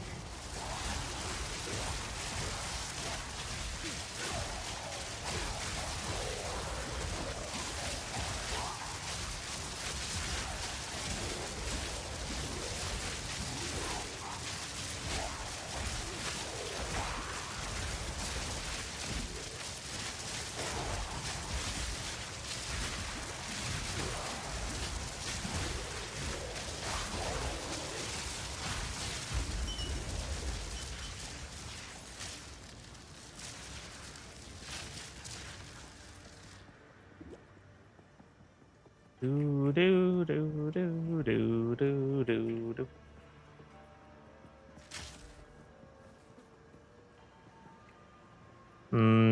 See, like, this is super bad. Extra accuracy and monster damage. Like, this actually scuffed. If I roll that, like on wave 15 or something, chance I just go pop.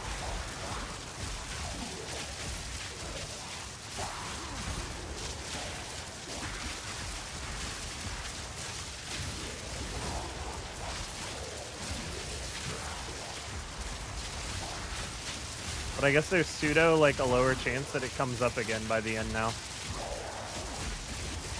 Barely broke a sweat. We'll see. What luck?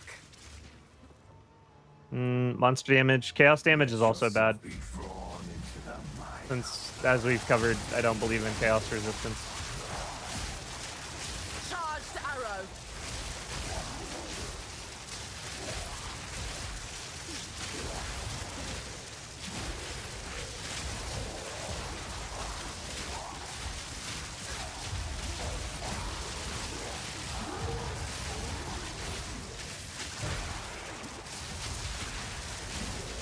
My Wind Dancer pop.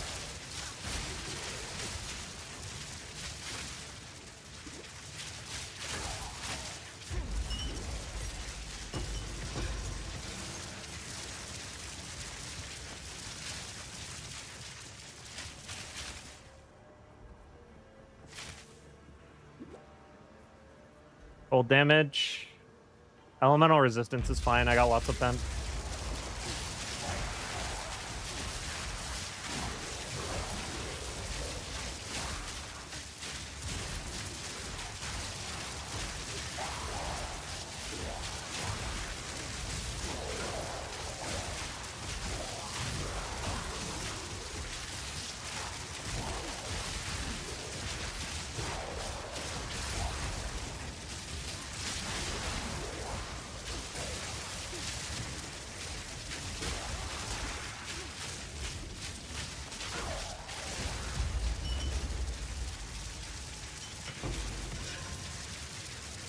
Don't mind if I do.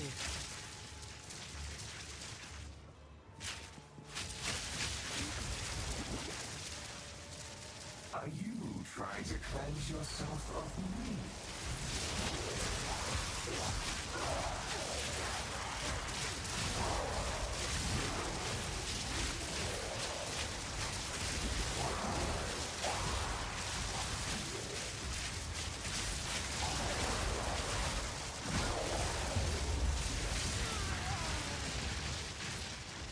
Yeah, I just kind of went pop. That's sad. That's tough. Simulacrums are tough. They just kind of are. I'm not even sure what hit me. I think it was probably a porcupine that exploded and it just one-shot me.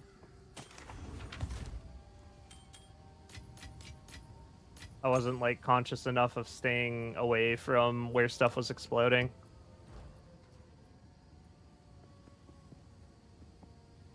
Hello there.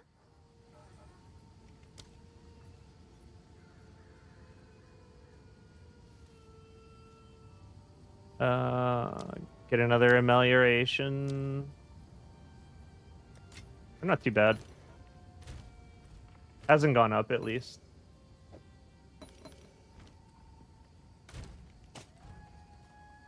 Oh well.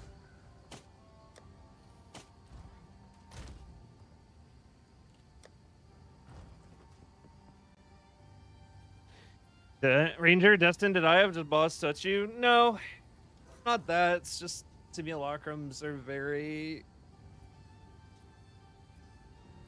like, you're fighting in a little box with no room to maneuver. You're just, like, in a little circle. Any number of things could have killed me there. How can I help? Especially with random map modifiers every wave and stacking delirium. This is a very difficult mechanic unless you have like a really tanky build.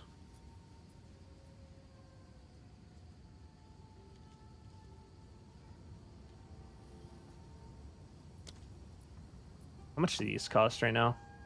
They're 2 divs basically. 2 divs for Weathered Crisis.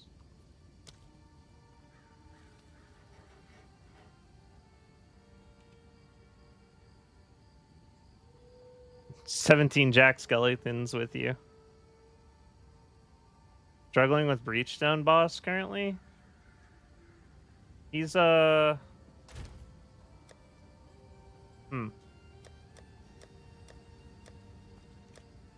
Where are my... how many splinters do I currently have? 197.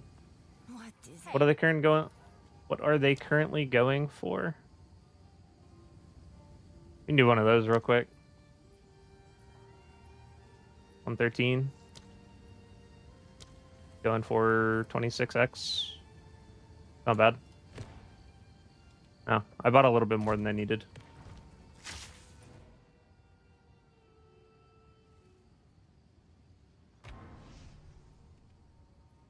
Okay, I messed up. Why did I come here?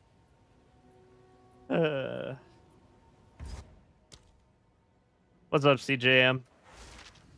I'm a glass cannon. It just takes some time to build up defenses in the end game, especially on Ranger. Like, Ranger is by default squishier than most other classes, but you can build yourself to be pretty survivable overall in most scenarios.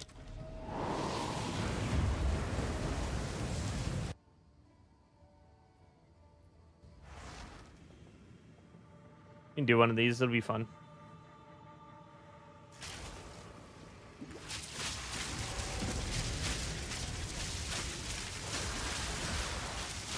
Storming arrow. Actually, now reflecting, what led to my death was I took a melee hit, which popped my Wind Dancer, and then I got porcupined right after. There was an on-death shotgun that I walked over, and my evasion was lowered.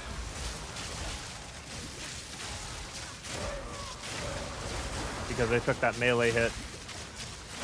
So it wasn't really a true one-shot. There was like a couple factors that went into it.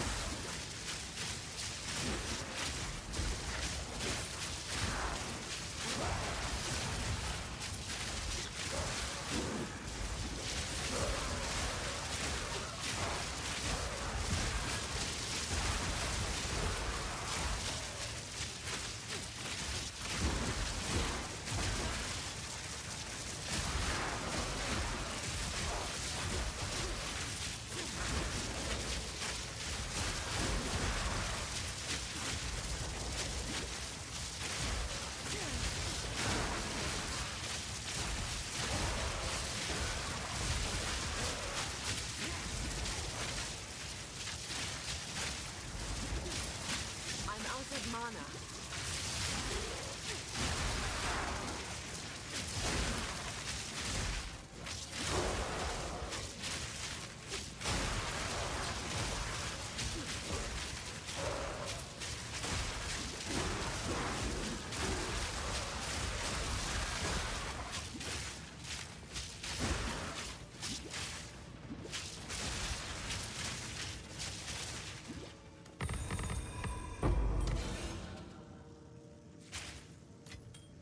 That's quite nice.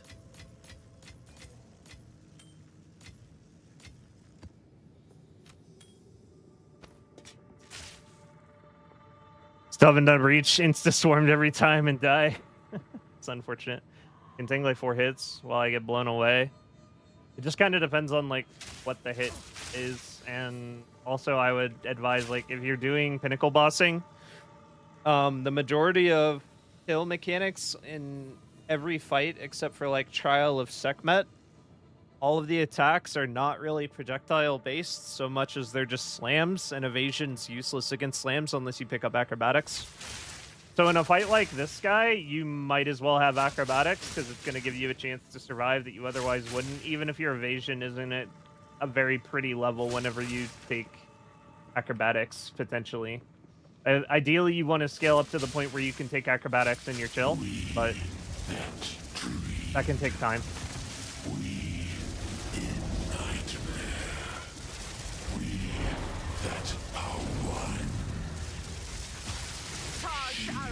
Wisdom and action.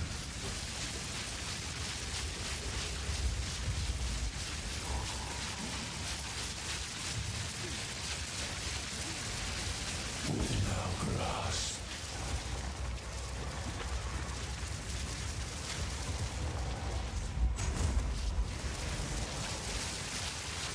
The abyss knocks once. We that fail. I got a diamond. I got a diamond. Oh shit, that could be something, actually. Maybe that's something. Hold on. I'm not sure if that's something.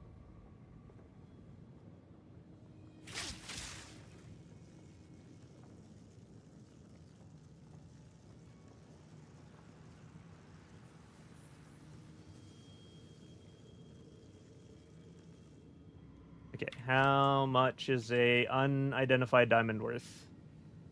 Never mind. Wait. Could be just price fixing. I think it's just price fixing. They're probably worth something. I'm pretty sure they're worth something. That's it. I haven't gotten the diamond before. These are really cool, though. I'm not going to identify it, but if you identify his diamonds, they do cool shit, like let you put points into passives that you don't have connected in your tree. Like that's what the jewel slot does for you. It just lets you extendo arm across the passive tree and take passives you really couldn't reach.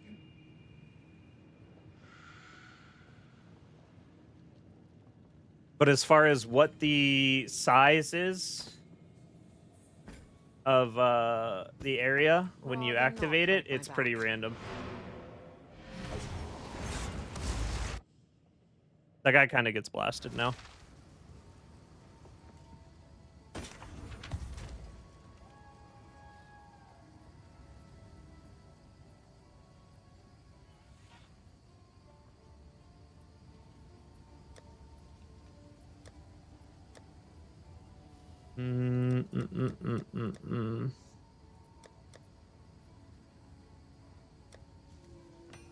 I can go in the juice box for now.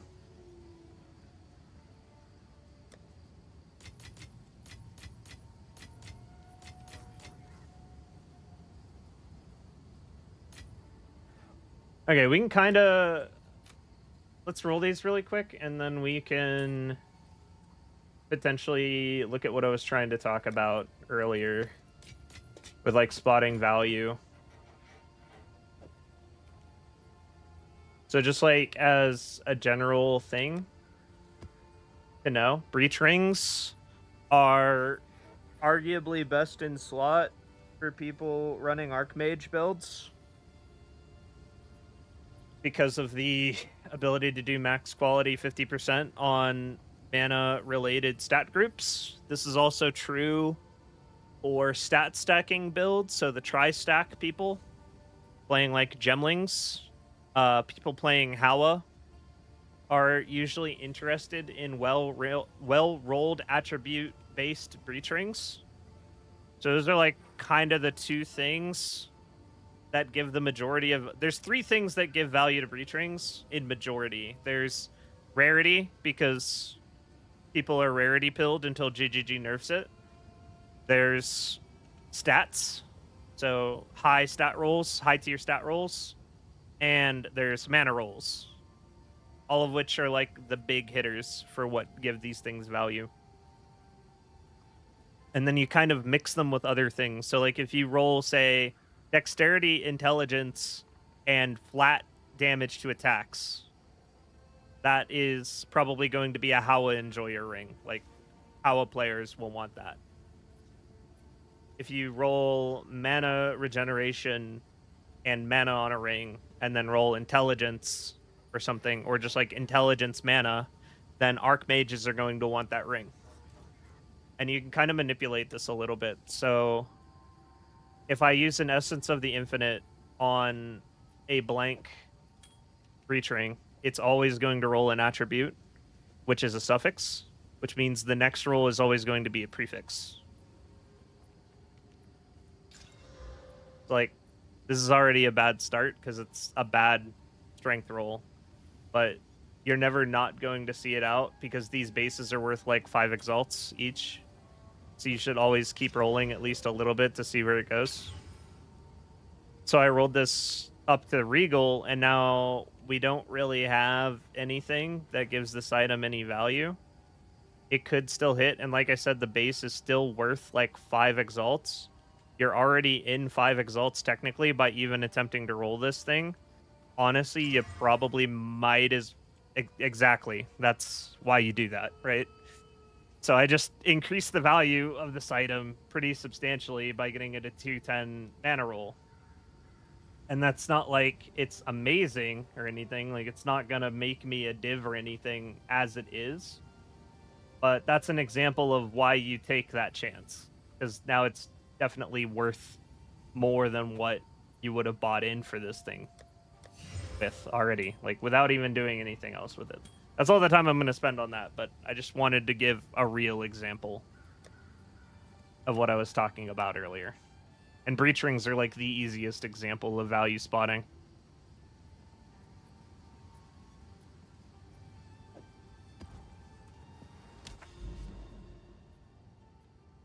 So I guess another takeaway is don't be afraid to spend your currency rolling items, but know what you stand to lose. Like, when you're doing it, don't just do it. Be aware of what you stand to gain. Be aware of what you stand to lose. And then make the decision based on it. Like a fundamental thing, basically.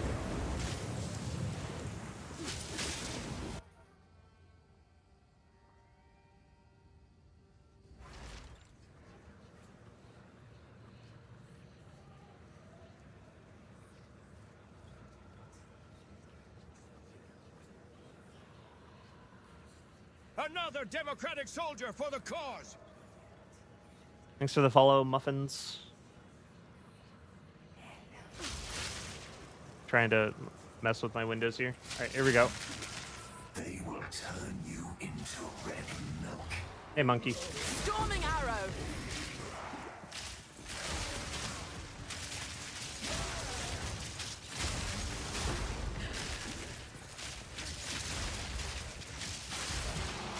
No mirror, no mirror, no mirror, no mirror, no mirror. No mirror, no mirror, no mirror. That's so sad. It's such a bad mechanic. Out of mana.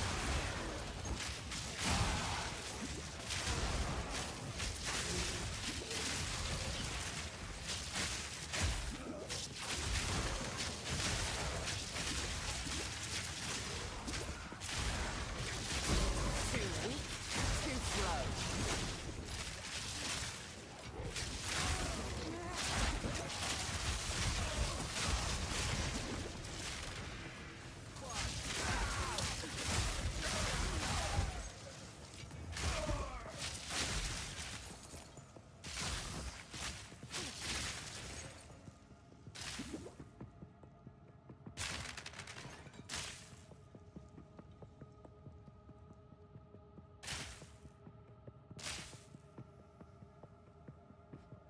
Take this!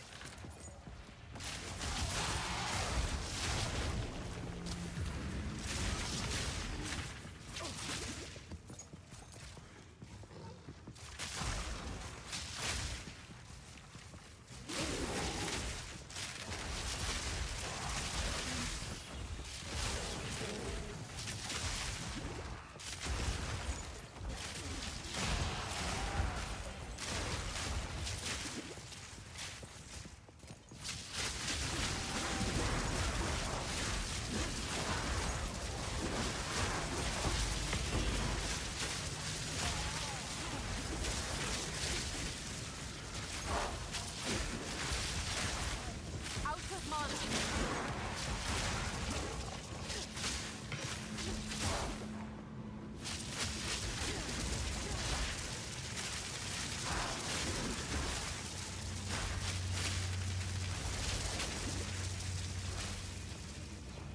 Nothing spawning, please.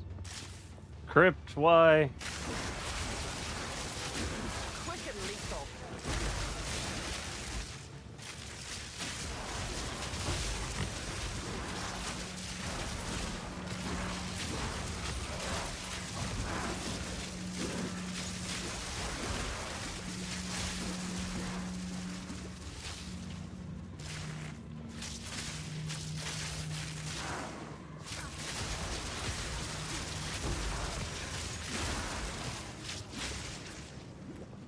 That's probably going to be it.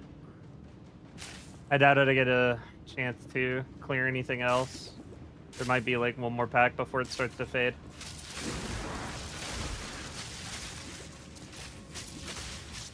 Yep, that's it.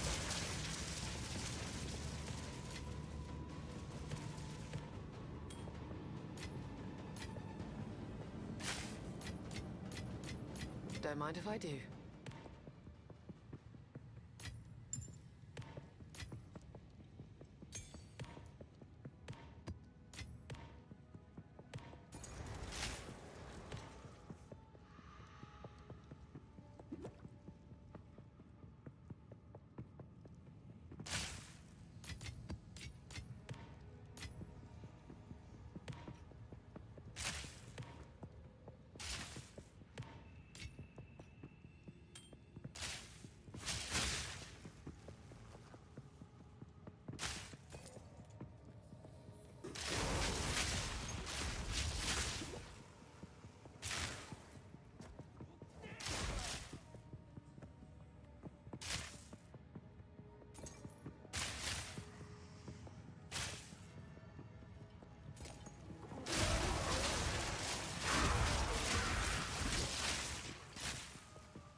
Not bad.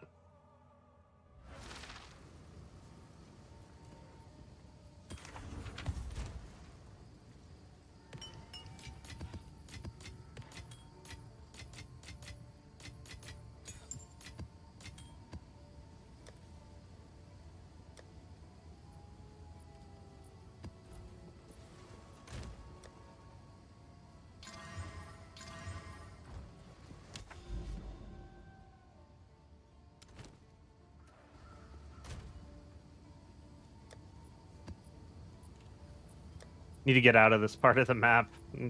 Really bad maps all over the place. Kind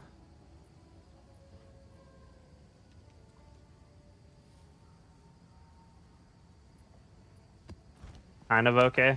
The cast speed's a little scary. Cast and attack speed with bonus damage, just a little bit sketch.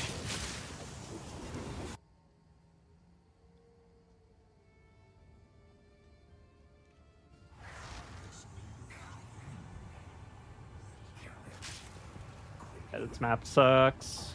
Charged arrow.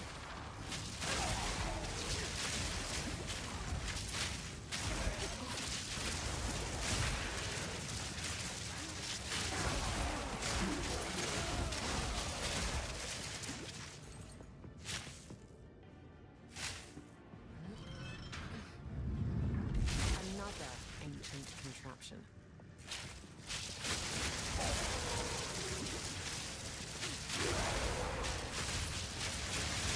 An easy trophy.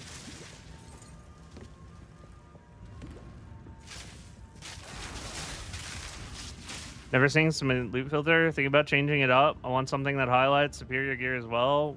Does yours do that? No, but you could probably make it do it pretty easily. Mine is currently set to hide all blue gear, but you could go in, change that, and instead make it show superior.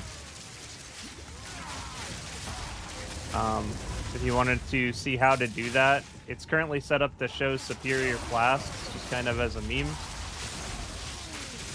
because they used to be valuable. But you could see how it's set up from there. It's pretty easy to edit them. You just open it up with Notepad. Nice. Prepare yourself.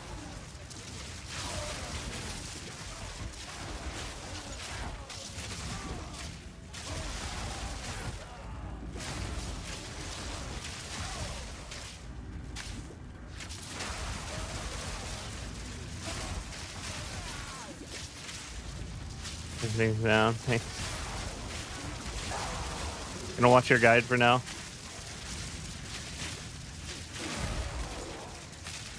Right on.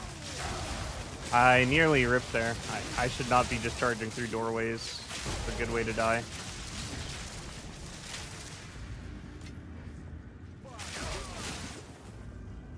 Not a good idea of me.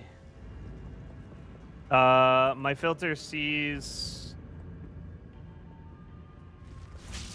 It'll see a rare dual string, but there's two versions. So the less strict version of my filter still shows expert dual string bases. If you want to collect bases, I would use the less strict version. Both are posted in my Discord Thunderous shot. under the PoE library section. Like a forum thread.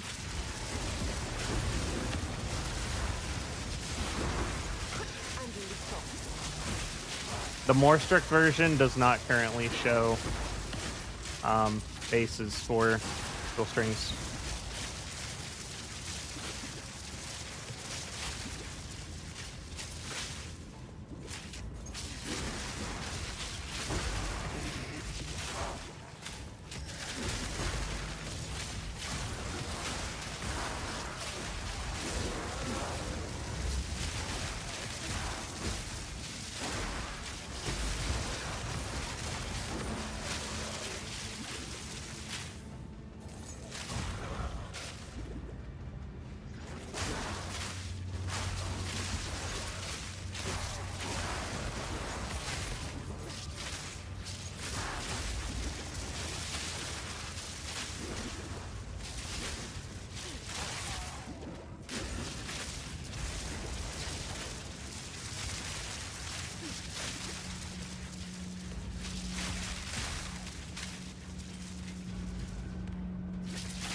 Pretty much over at this point.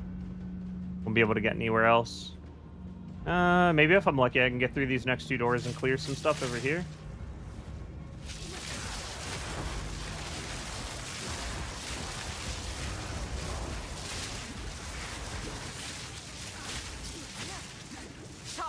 arrow. Oh, we rolled a double breach.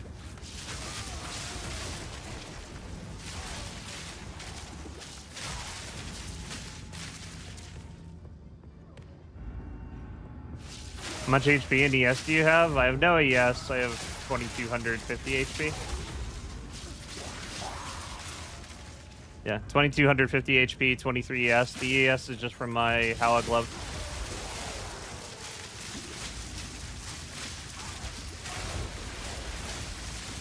Too weak, too slow. I think I rolled the 10 breach.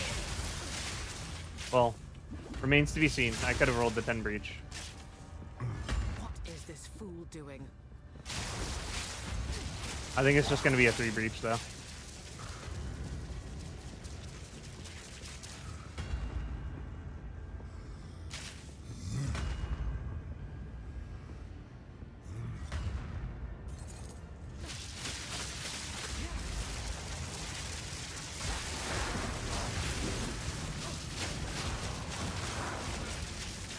No mana.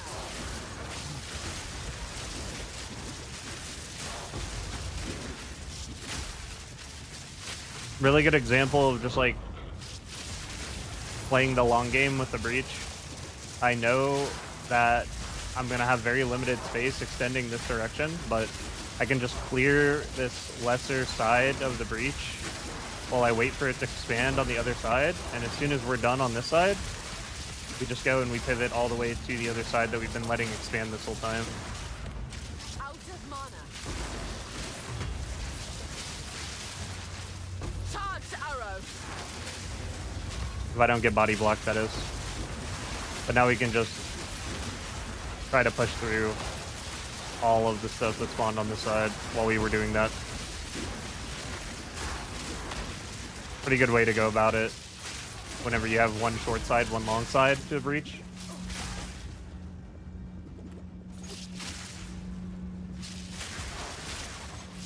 Especially when you get like pretty scuffed maps where you're playing breach on like Out Factory. Now this will come in handy.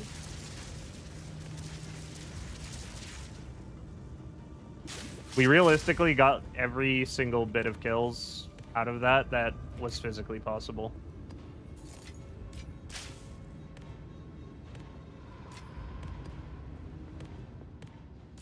Really just what you want to focus on is maximizing the amount of kills that you can potentially get out of breach. They're not all going to be equal. They're not all going to be great because the surface area is going to vary, but always get the most you can out of it. We ball in. Any juice showing up? I got a diamond. I killed the breach lord again. I got a diamond. I died to a simulacrum, so that was a little sad. But then right after I got a diamond, so it's going pretty all right. What's up, Lippy? And also the death was paid for. I had a thing in my inventory, so I didn't lose too much of my XP.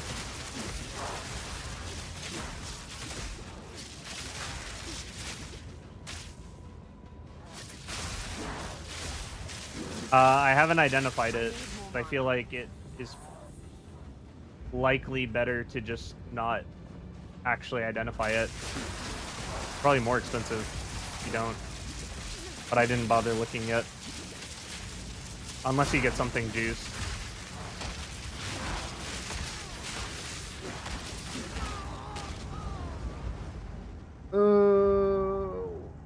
What did he have that he didn't die? Extra cast. Damn. Sad.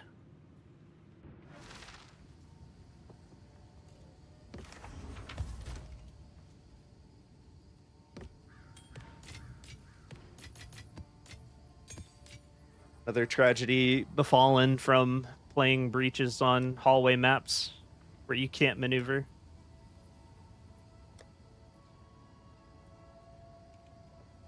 Damn, dude, I just got stuck in the corner. Couldn't move.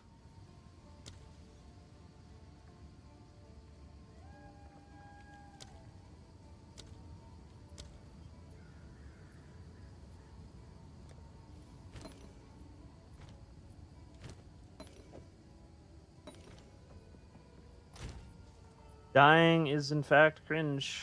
About to fight T4 Arbiter, eating some grub real quick. That's what I should be doing, is just fighting Arbiter. It's just awkward because I'm like in the middle of a level up. I kind of want to hit 96, but it's also an eternity away still.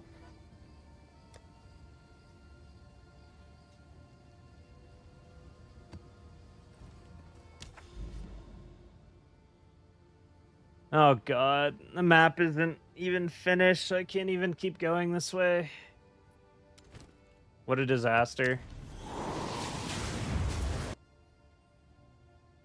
Just have to do a quick run through.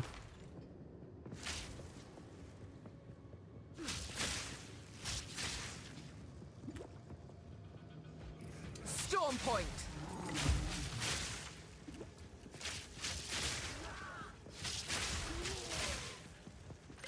Those things are so toxic, they just follow you until they get the chance to explode. Good level to attempt 4th Ascendancy.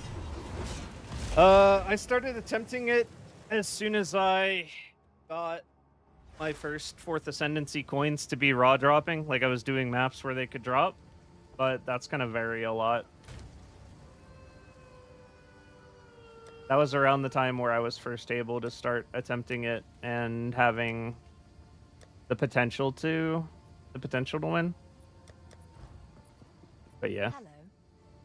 All right, let's fix something, because that guy had bonus chaos damage and there was definitely a correlation there.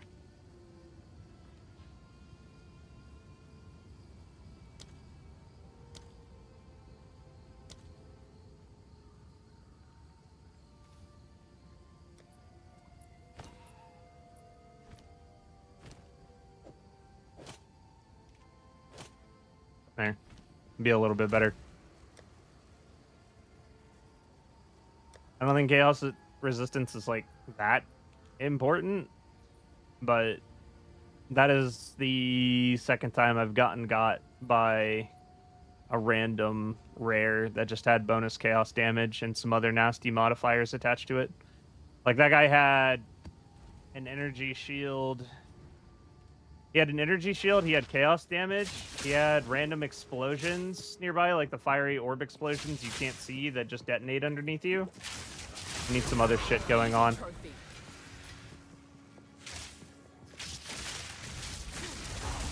It's like a rare from hell.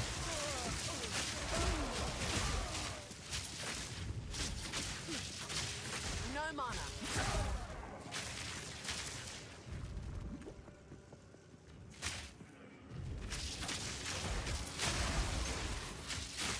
Yeah, the 4th trial boss has a lot of HP. Honestly, the thing that's most difficult about the Sekma trial boss is just the fact that he has a ton of max HP. So it's kind of a war of attrition. But the thing is, if you bring a flask that has regeneration over time, it's very ironic. He says time waits for no one. And then he phases out, and you have to walk into the circle to tell him you're ready for the next phase. And then time certainly does in fact wait for you, because you can just sit there in that transition for an eternity and wait for your mana flask to fill back up before you enter the next phase. And that's kind of how you win the war of attrition whenever you're still like on the weaker end of things fighting him. Doesn't really matter too much how much HP he has, as long as your flask is able to get you to the next phase.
Can you add the best mods for Jules to your guide? I did. I actually did add it to my guide. I updated the mobalytics with Jules a little while ago.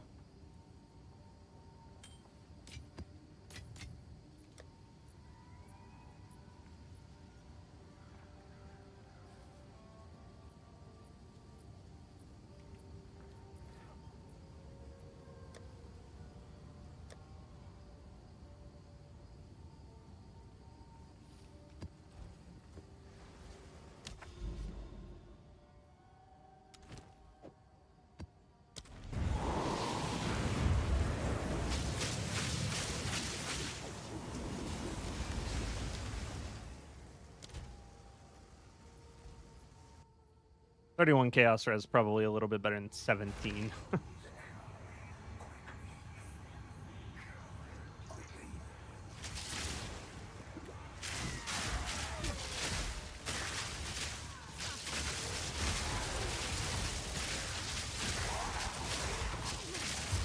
Definitely gonna have to actually try for my proliferations here because this is a ailment threshold map.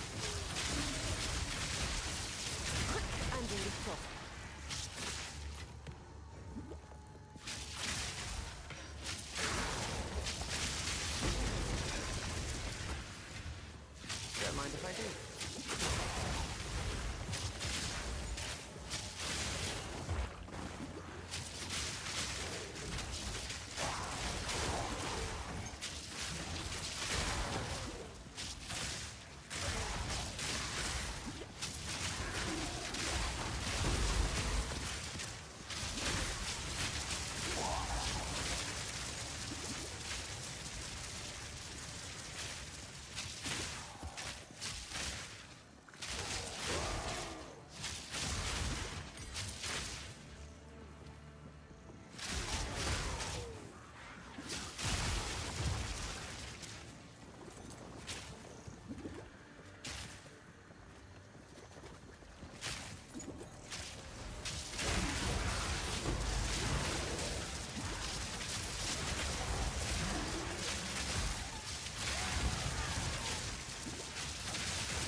I shall put you down.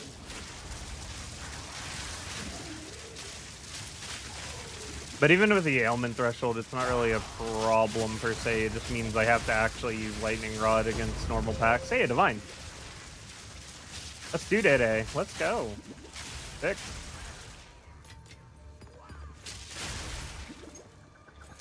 That's helping recoup the losses. Like me blowing 2.5 Divines total from the death and the Simulacrum by.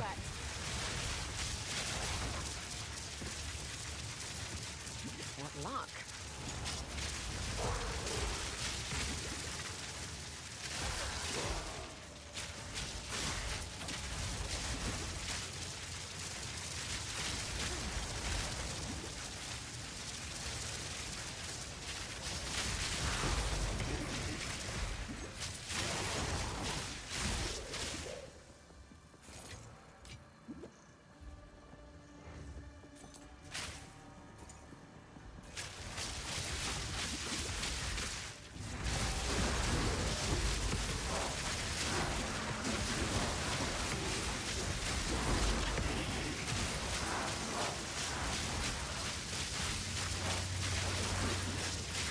Storm point.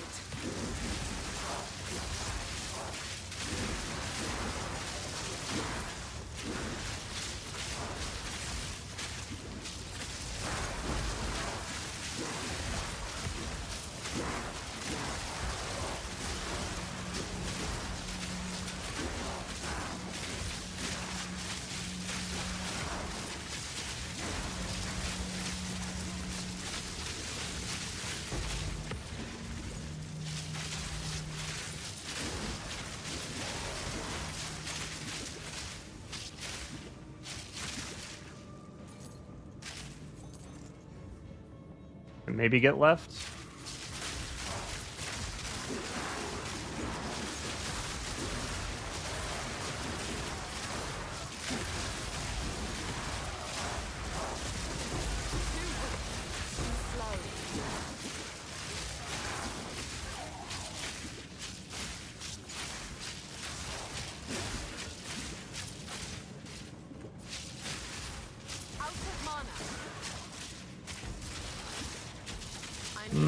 There's like a couple more, but that was pretty much all that you could possibly get from that. Don't mind if I do.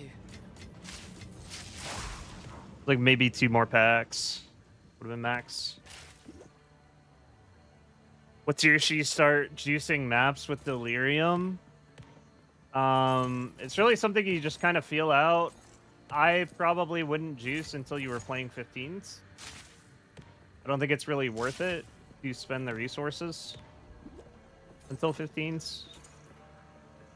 Putting Delirium on maps at 15 is basically just saying I want to play 15 plus.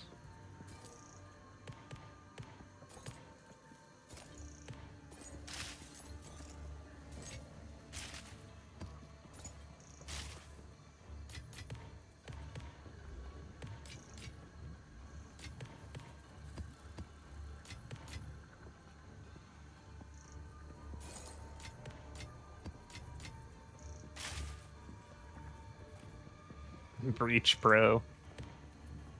Well, I just died. Don't know if I'm a Breach Pro. Playing Valve Foundry Breach. Awful. 50 monsters remain, huh?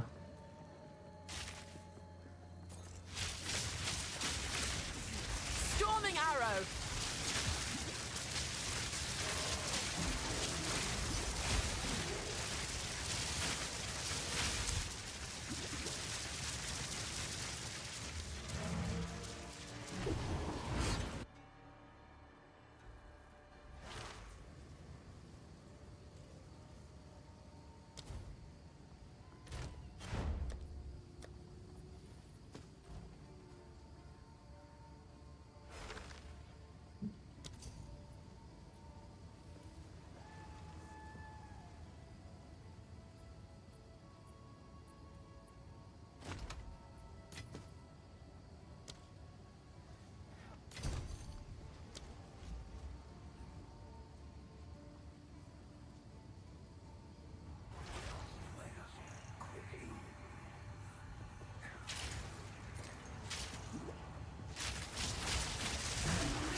%17 chaos was grief. That's true. Also, I got cornered. I think I just played bad. TBH. I rolled into the corner like an idiot and died. When I should have just fought and killed it. Too weak, too slow. What luck?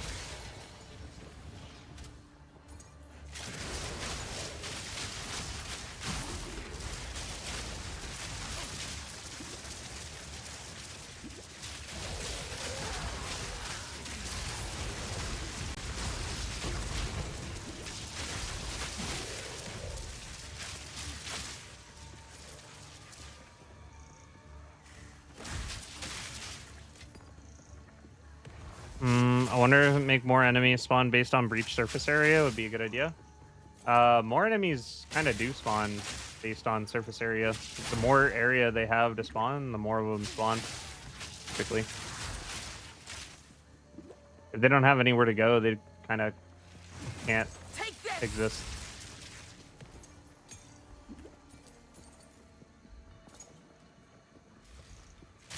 Why the bigger open maps are way, way juicier than the compact hallways.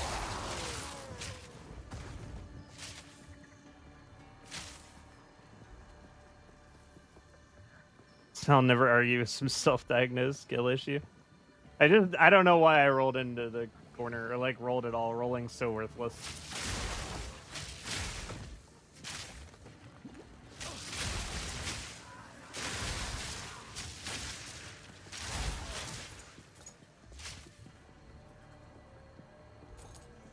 In pretty much every scenario where you're not trying to roll to get to the other side of an enemy, like rolling's pretty useless. Smaller areas spawn more enemies. It's not profitable to play on small maps. Smaller areas spawns. Oh, okay. I see what you're saying. Yeah, I don't know. That would be interesting.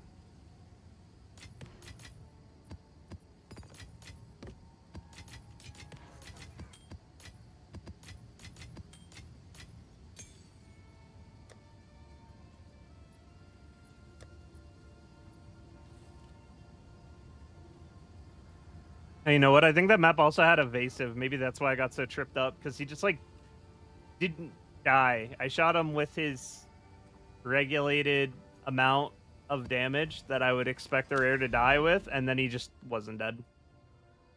It kind of freaked me out a little bit. This is a job for one of Loopy's bricks, I think. So I don't have a 16. I don't.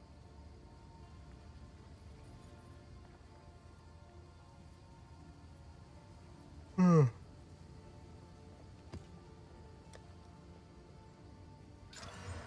All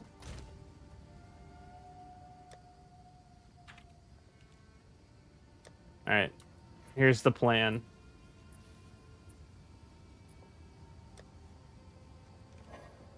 Wait, that is really misleading that that's showing that. Okay, so what if we just...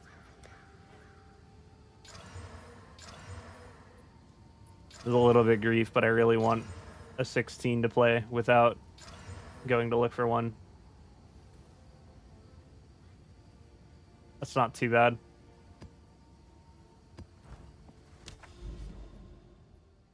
Oh, but there's no mirror on this. So I kind of wanted Delirium as well. Whatever. We'll do a 16. We'll do a level 18 map. The game since Betrayal.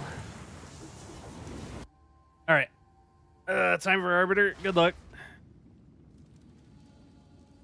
Good luck, brother. Charged arrow.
And lethal.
Got a double.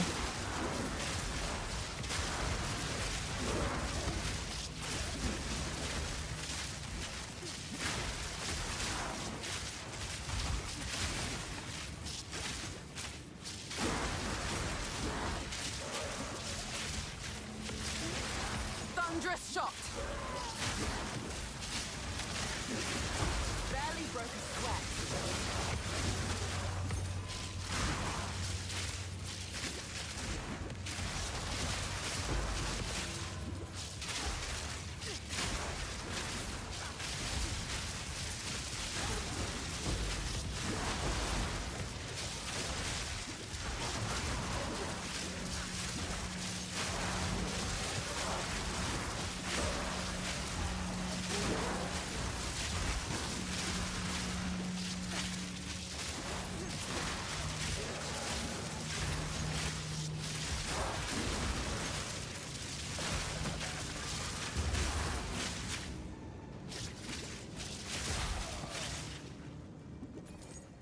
pretty solid.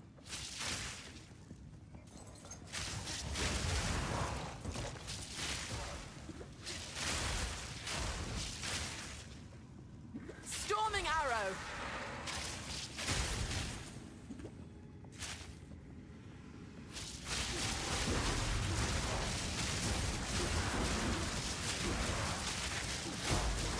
Might be able to do this one even better now that I know the map layout a little bit.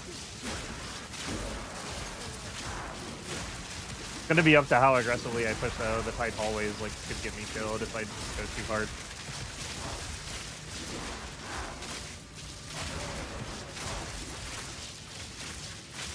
Okay, coming up on the end of the cycle. Now we shift. Go a different direction now.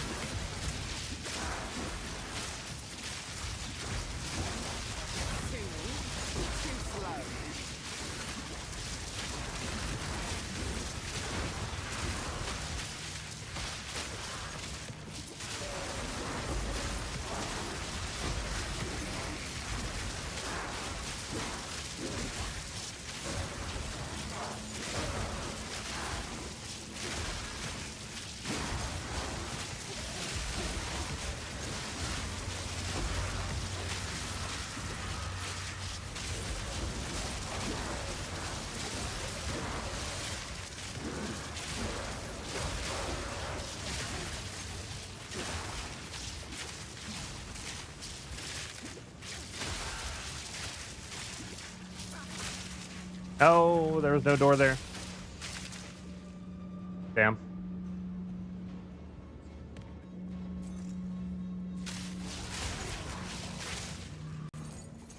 Missed out on a little bit. I need more mana.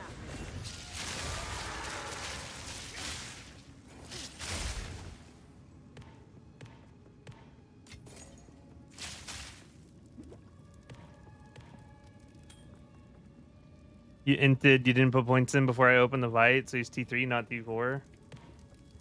That is tragic. That is such a waste.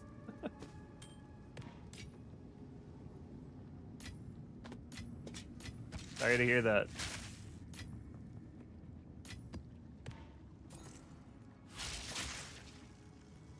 Can you recommend a good camera for VTubing? Mine is kind of shit. If you want the best possible option for that, the answer is always going to come down to just getting a, I would say a 11 or further model of an iPhone and using that as a cam. I don't, but that is the best answer. Don't mind if I do. That would only slow me down.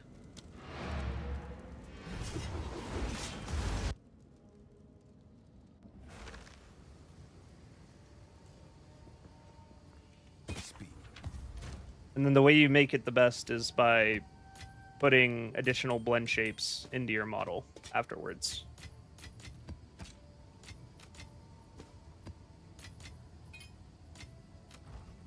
Without doing that, any camera will do.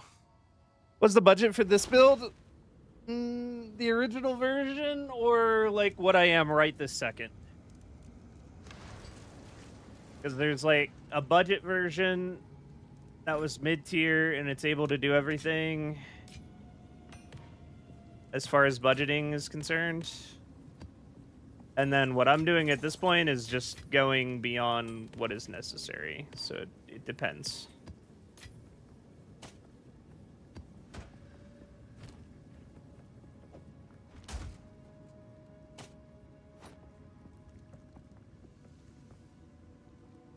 What's up, TJK? How you doing, man? Good evening.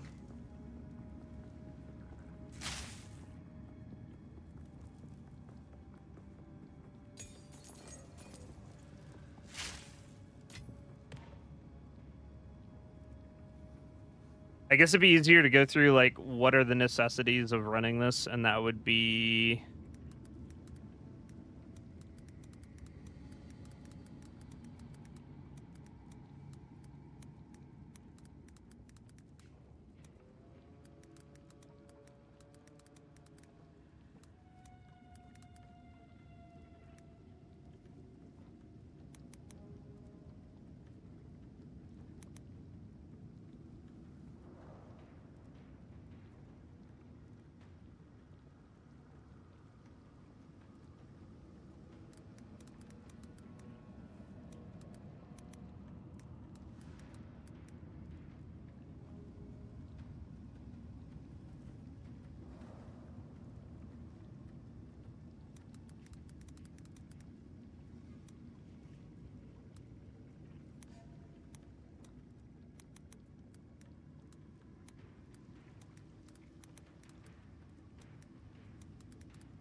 So that's like, that's the budget version. And then going beyond that, you add in Howa Gloves. You add in Howa Gloves, you go up another 100 DPS bow. Now You this will come in handy. potentially get a better amulet. You anoint a better passive. So there's cheap anointment options, like just going for high alert for more evasion. Especially if you still need more evasion to hit a benchmark. Because the other thing you're trying to do is you're trying to get 70% evasion with acrobatics active and no buffs. Before RB down, cool. You just kind of flop. Go on. How much max life did he have? Because I haven't paid attention to that. I think it's like 50 mil, right? About 50 mil?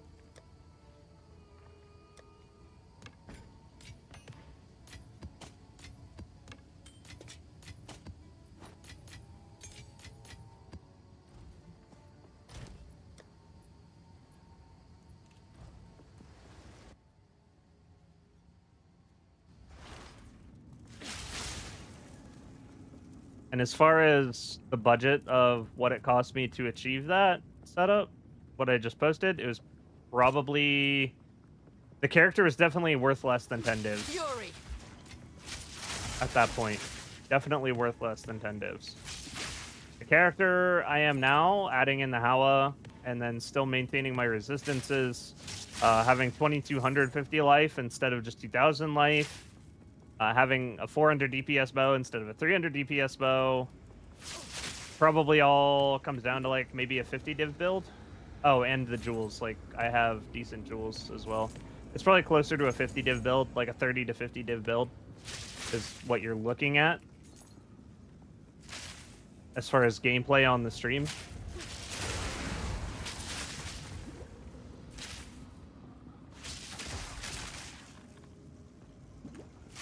He had around 20 million life. Are you serious? There's no way he only has 20 million life. That's so crazy.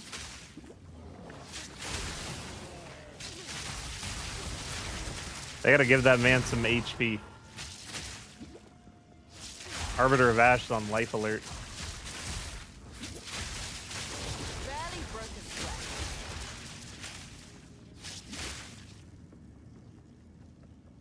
It doesn't look like I hit a third breach, so we're probably out of here pretty soon.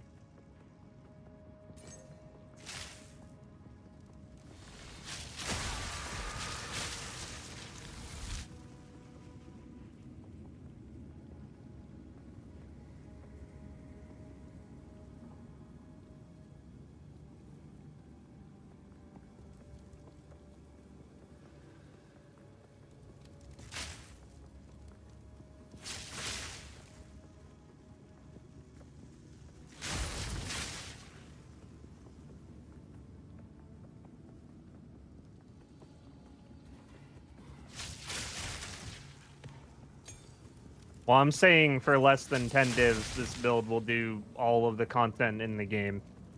I would say that that's pretty fucking good as far as budget. You want a build that can do any content in the game, kill any boss, clear any map, if you just play it decently. I'd say 10 divs is like really good value for that.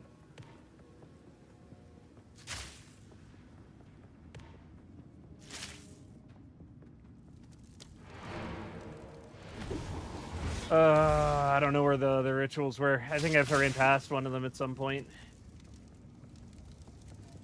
Do the third ritual at least.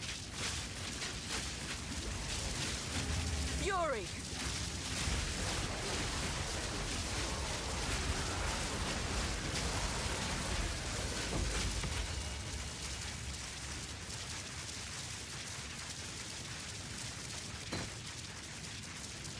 Okay, we're done here.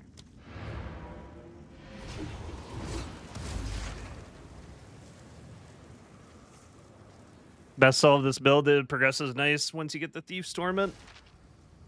It's also definitely less than 10 divs. I was saying 10 divs from the context of I built this build back whenever Thief's Torment was 6 divs, and it most certainly isn't anymore. It's like 2 or 3 for a good one. Yes. So the build that people look at whenever they look at the build guide on my channel that setup is definitely like a 7 div build at most, as far as what that character was worth at the time of recording.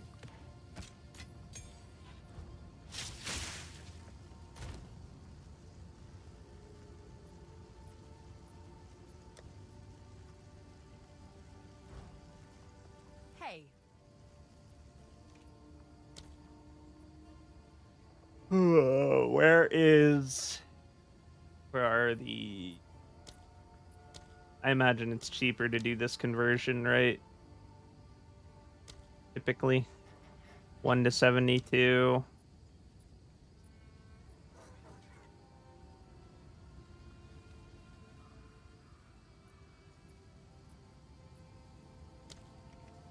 $62 to 18.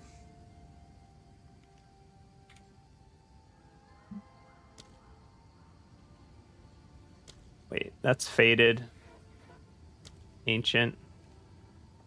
Okay, so it's like almost 3 divs. So it's definitely going to be cheaper to do this then.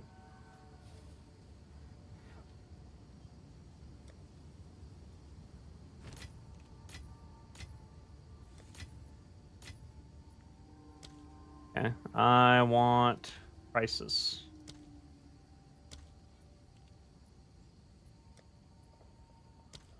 I want ancient.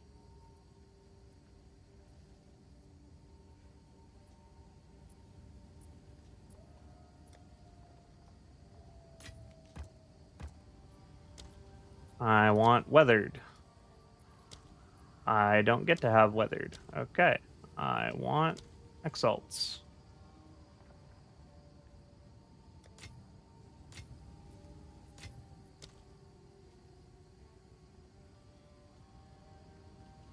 I wish the popular section would just like chill the fuck out.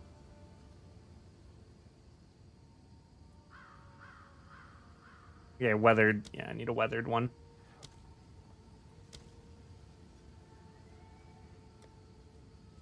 Okay.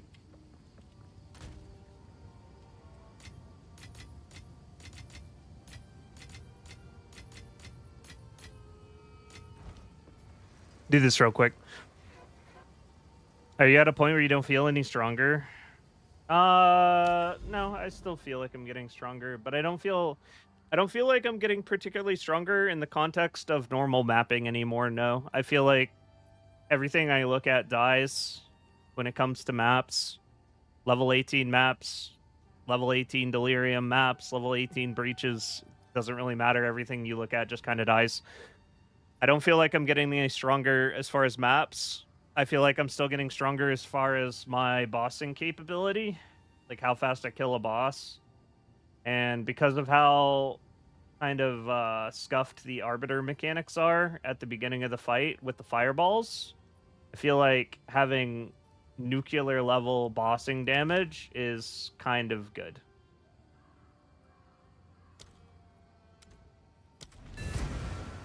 So in that context, I feel like I'm still getting stronger. But the time is coming where I'm not really going to feel much return on investment anymore. The map is infinite. That's why. This map goes on infinitely.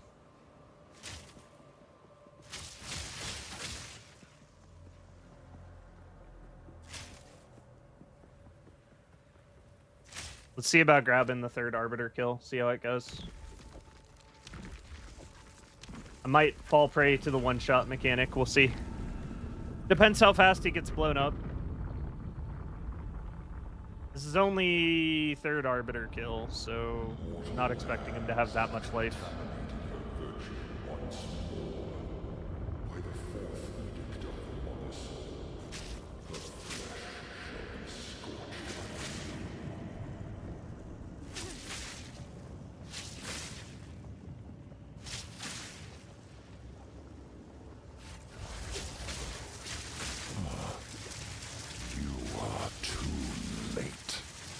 The 4th edict already burns for your world.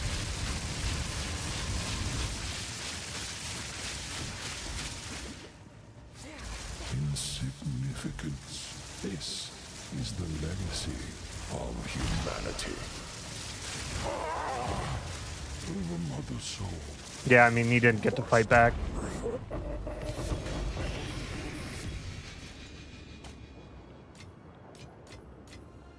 What luck?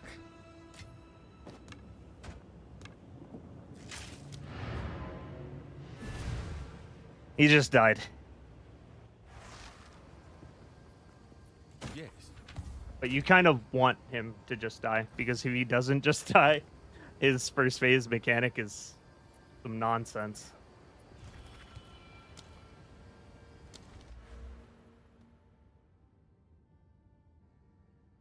Now, don't forget to put the points in. Yeah.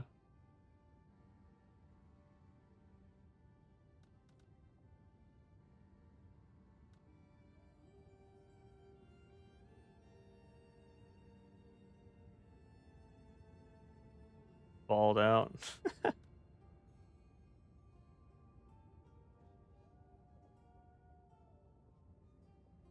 The strong, impressive. All right, well, now he's max level. Yes.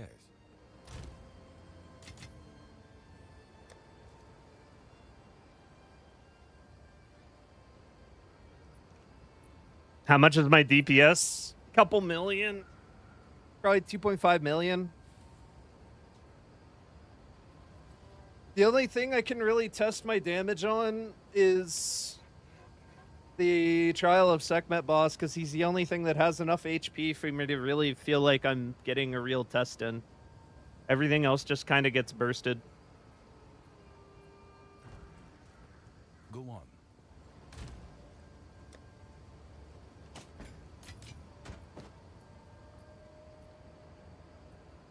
Tier 3 roll. The only prefix on this bow. This actually rolled really good lines, but they're all low rolls on the prefixes, so it's trash. It's unfortunate.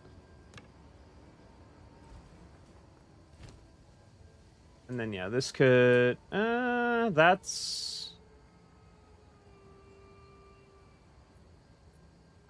that's physical hybrid with lightning. I'll be here, waiting. If it by some miracle rolls extra arrow, it's actually not bad.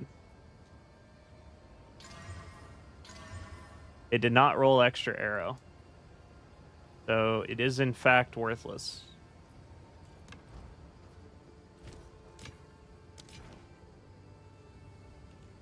How to get millions of DPS? I mean, 1 second.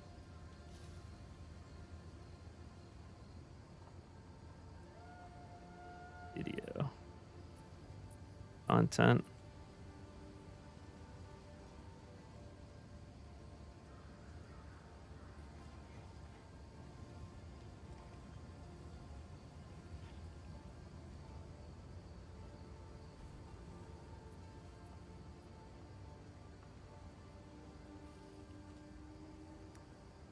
Here's the link to my build guide, and then if you want a text version, it's in the description.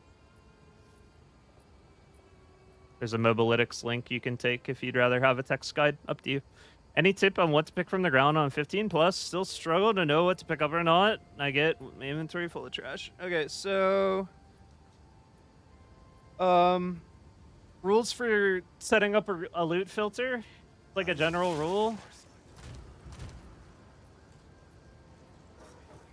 I think it's armor. Yeah, so armor can roll the best possible stats when it's item level 81. Everything else requires item level 82 to roll the best. So if it's a desirable base, let's say it's an expert dual string, let's say it's a wand, or let's say it's a breach ring, they're all going to be much more valuable normal quality whenever they're at those breakpoints in item level. If they're not at that breakpoint in item level, I wouldn't even bother picking it up. Answers everything. Loot goblins unite. No, don't pick up everything. Definitely don't pick up everything.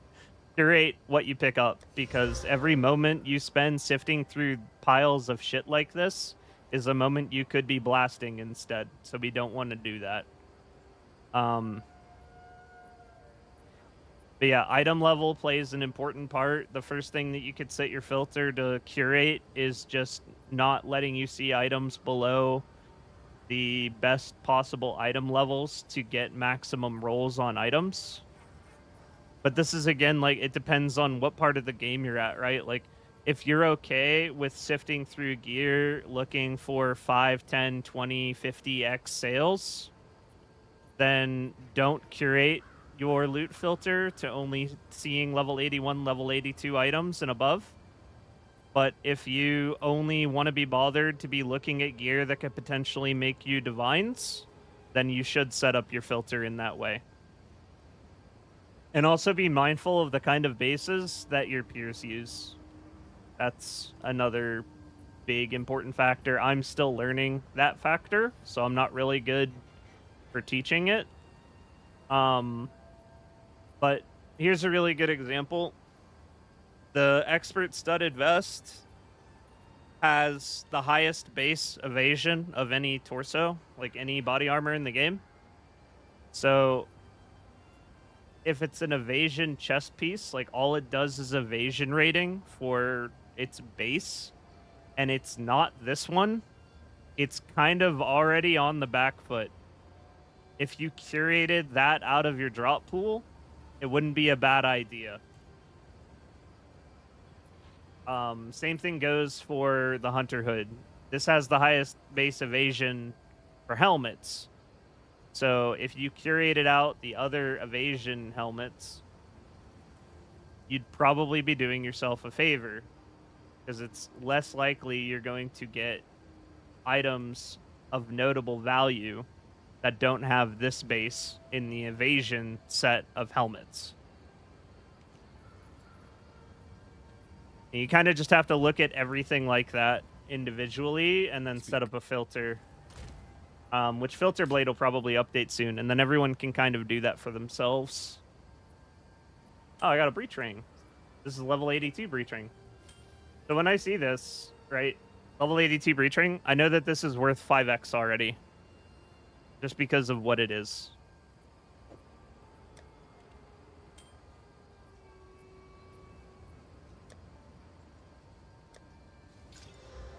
And it rolled shit strength, which is unfortunate, but we keep pumping. That is a T13 mana roll. That is already worth something.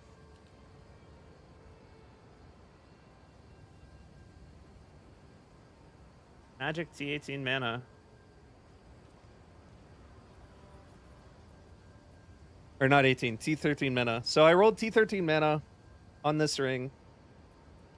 Now, one of two things can happen if I go...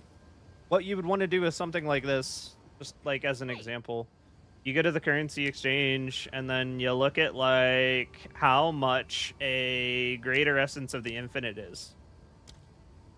So it's 72x. I'd have to go in 72x to make this roll. But if I do this, there's a very reasonable chance, because it can only be dexterity or intelligence that gets rolled onto this ring. And it's a max tier mana roll. If I hit intelligence, this ring is instantly worth divs. I'm not going to do this right now, but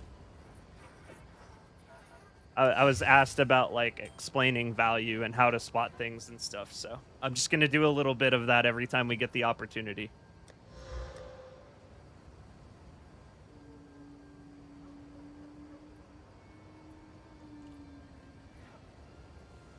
Oh, what are we doing? Oh, yeah, we killed Arbiter.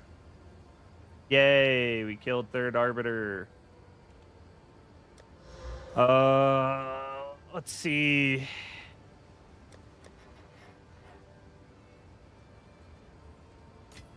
How much is it gonna run me to do the final one? Maybe we could just do this whole thing on stream.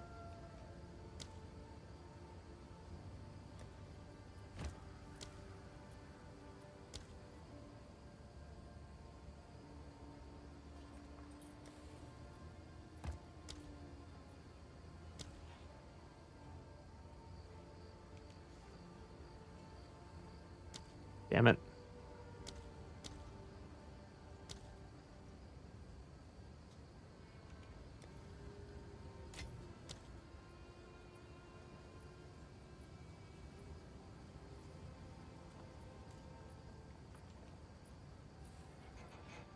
I bought the weathered one. I need the ancient one.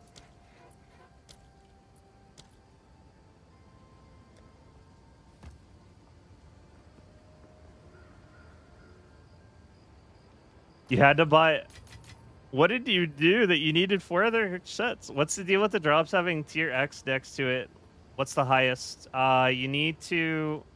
If you want to know the highest tier something can roll and the highest tier is on an individual basis, then you're just going to have to use, like, Craft of Exile. I'll link it again. 1 second. Craft of Exile.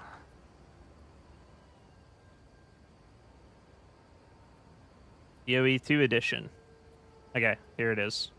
So, you want to know what something can roll, and you want to know what item level can roll what tier? Use Craft of Exile. It'll tell you everything you need to know in regards to that. You can do it on a case-by-case basis, and I said it earlier, anyone that's serious about crafting in this game needs to be using Craft of Exile. Until they just have memorized all of it, right? That's the thing. This is your cheat sheet. I walked in, I didn't let myself stack, and I inted. Too excited to be there 2 different times. I didn't put my points in before I opened the boss door. Damn, dude, that sucks. Have you thought about trying the Freeze Herald with this build to get the full screen explosion? No, I don't like that build. I think that build is overall weaker and requires more gear to look as strong as it does.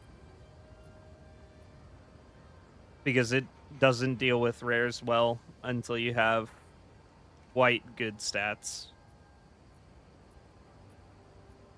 Compared to just my current setup. Also, I still get... I don't know if you guys have like noticed, but I still get full screen Herald of Thunder proliferations. You don't need Herald of Ice in order to get full screen proliferations. You just need Herald of Thunder and a lot of lightning damage. And a forking lightning arrow.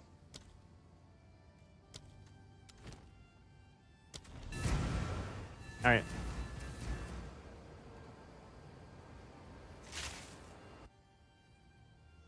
Am I strong enough to insta-nuke level 4 Arbiter of Ash? That is the question. I do not know the answer.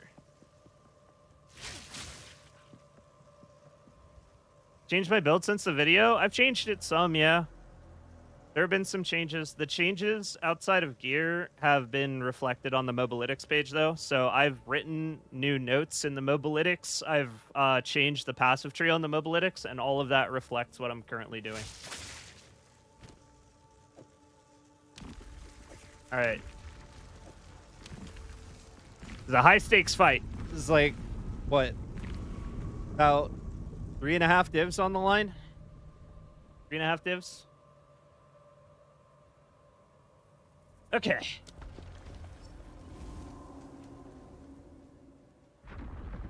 I'll show tooltips after the fight. Mortal lands have contaminated her virtue once more by the 4th edict of Monosol. The flesh shall be scorched anew.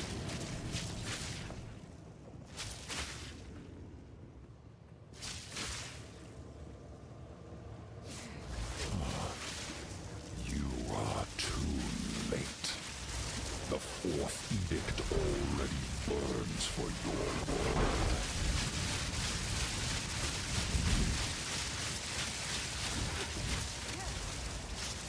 Insignificance. This is the legacy of humanity. Charge arrow.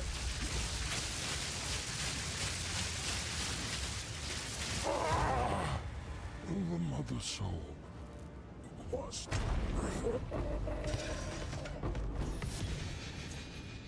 All right. Don't mind if I do.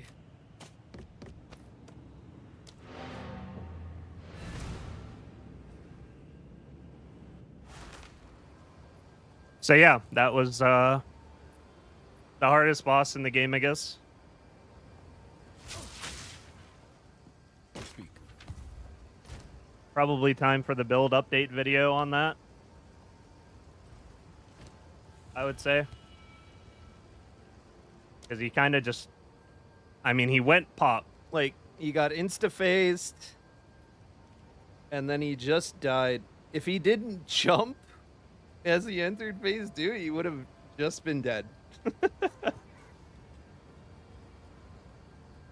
And then the only attack he managed to fire, I dodged, like, with my evasion. Wow, that's, all right, that was PoE 2. Wrap it up. When would you move up in map tiers?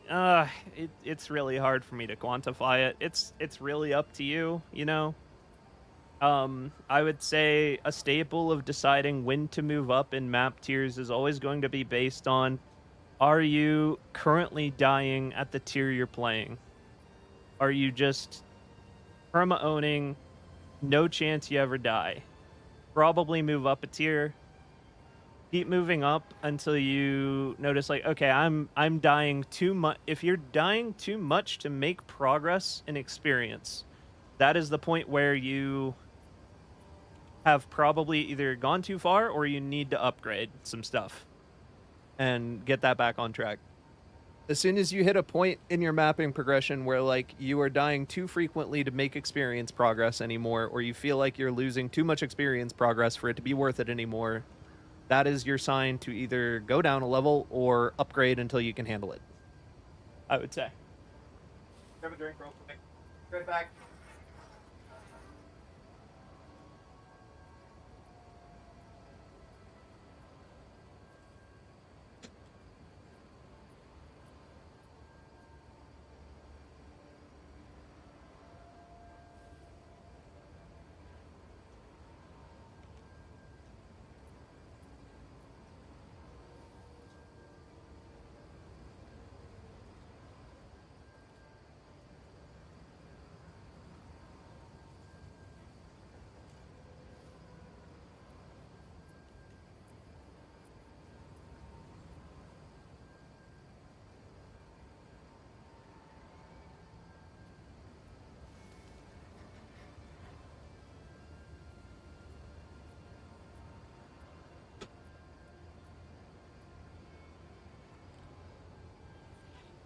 Okay.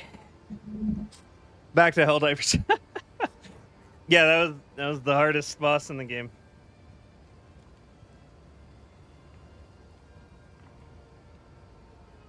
Did I get 3.5 div worth of stuff? Hell no. Pretty sure this thing's like maybe a div.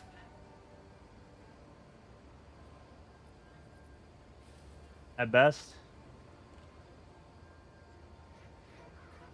And it's not even a good roll.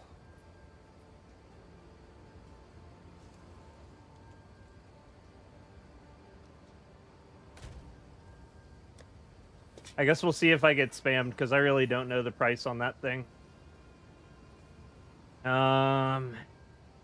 This has tier 8 intelligence on it.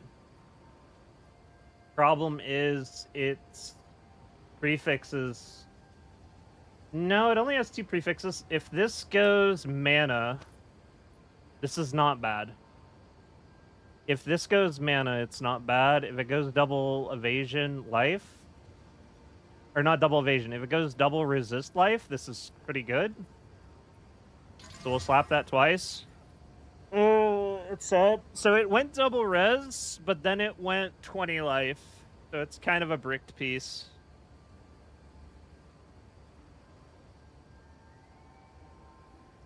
You could make an argument to chaos this piece, because you do stand to gain something here. But I'm not going to do it right now. That's an example of something UK Chaos because you have a max tier roll that you're trying to improve the value of by rolling off the garbage.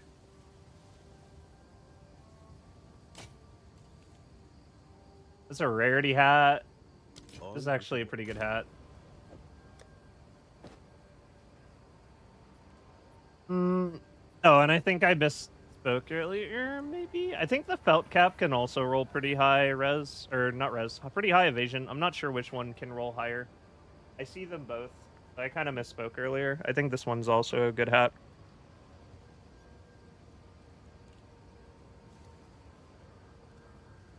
If this rolls...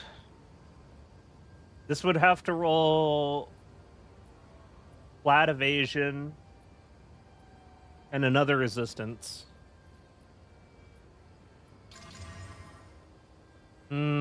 Intelligence.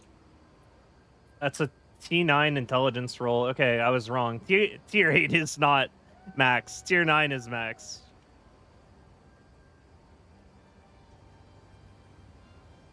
Show me how much your lightning... Oh, yeah, I'm sorry. Let me show you tooltips. Okay, so... Tooltips.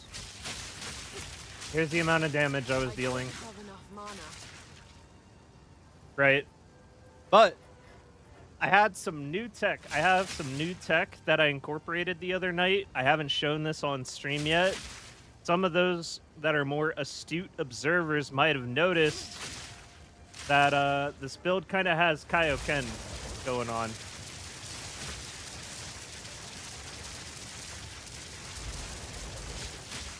5 internet points. Someone tell me what's happening. What are we looking at?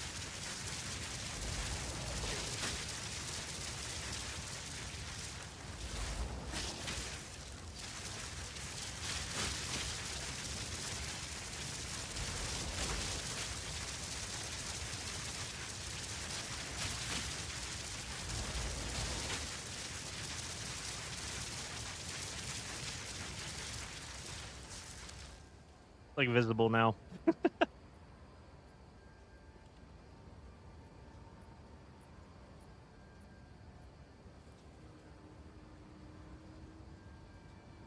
right, so I added what skill has rage? Okay. So I added a 6 link to the Orb of Storms. And I added Font of Rage to the Orb of Storms. So we hang out within 3 meters of this thing, and we stack up an extra 30% multiplicative attack damage. So whenever I'm fighting bosses and staying close to them, which you should, and also, by the way, I messed up during that fight. I should have switched heft with close combat. I have close combat in my bow shot, so I can switch this on for bosses. Because if you want to hug bosses with this build, anyway, for all of this stuff to work at its best, right? So you hang out within 3 meters of your Orb of Storms, and you keep shooting off lightning rods, and you just get up to some crazy DPS over the course of 30 seconds. Typically, pinnacle bosses, any boss in the game, gives you opening time to stack up rage and stack up your tailwind and stack up all of your lightning rods and get everything in position, right? And then they just get nova'd for like 4 million damage in the frame of a second. Best part is, as soon as you open up on a boss like this, he's going to instantly get all of the lightning rods popped pretty much. And then from there, what you do is you immediately hit him with Voltaic Mark to increase the amount of shock damage you're dealing, like the extra shock modifier on him, multiplicative shock damage. And you drop Barrage. So right as he's about to become active, you cast Barrage, so you're holding this. And then after you mark him, you drop the Barrage. That's another 3 sets of lightning rods that all go off in your opener, like in the opening frames of a fight. And it's just so much damage.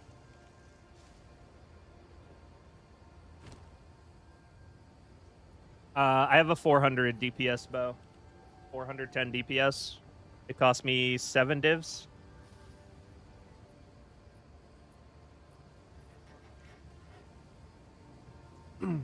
I think the lowest I saw bows like this was 6. Can you automate Voltaic Mark somehow? Not really. Not really. It wouldn't be super worth it to. The only way you could automate it is if you did another cast on, and then it wouldn't be consistently active when you wanted it to be. And it would also be like draining your mana at a pretty high rate, because if we look, Voltaic Mark actually costs more mana to cast than Ball Lightning. So you wouldn't want to be auto-casting Voltaic Mark. Yeah, just to recap, the opener on bosses is you fire off your lightning rods, you get the ball in position, you start stacking up rage. As the boss becomes active, like right when he becomes active, fire the Voltaic Mark. No, hold on. Before the boss becomes active, while you have this going on, you hit your barrage. As soon as he becomes active, you hit your Voltaic Mark and you drop the barrage and you just start spamming your lightning rods. Spam your lightning rods, you upkeep the Orb of Storms, and you blast until he dies. You upkeep Voltaic Mark, you upkeep Orb of Storms through the fight, you use Barrage anytime it comes off cooldown, and that's the skill rotation.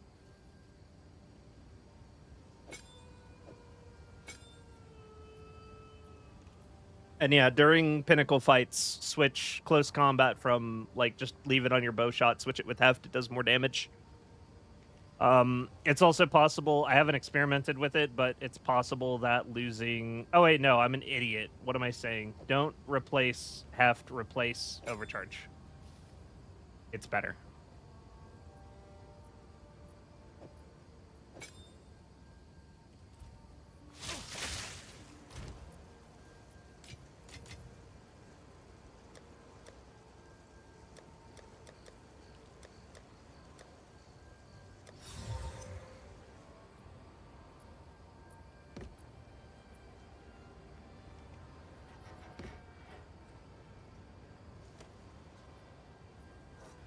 The T13 mana roll with minion skills, cold res, max roll, strength. I mean, this is pretty good actually.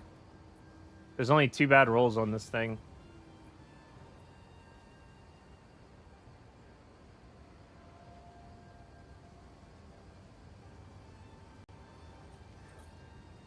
The strength isn't valuable, likely, but oh, actually, strength is not bad.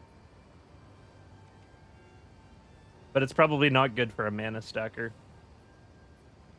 This one's a little wishy-washy. It has like a bunch of good rolls, but nothing concrete.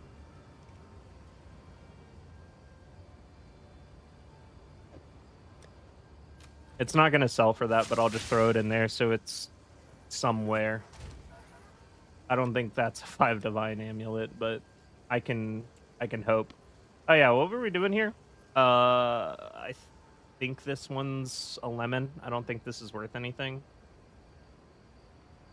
Because the intelligence roll isn't going to be valuable. I mean, there's another one of them up for a div, but I don't know why anyone would pay me a div for this.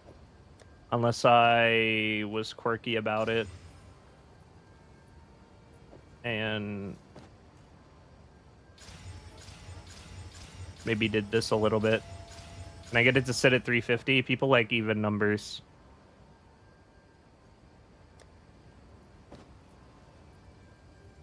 Frost, Castle Frost, Lispersty, more CC.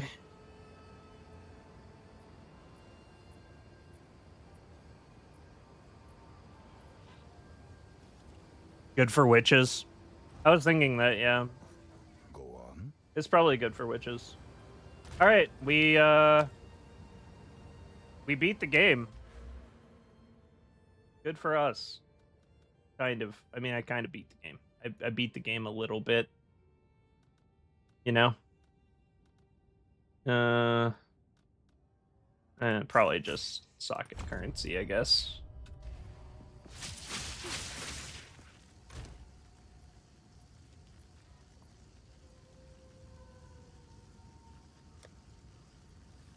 And it cost me all of my money, and I made none of it back. That reminds me. Wait, when did this get... No, why did it... Oh...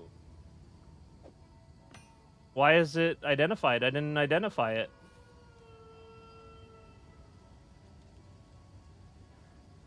Well, that's sad. I didn't mean to. It's very small. So, that's not good.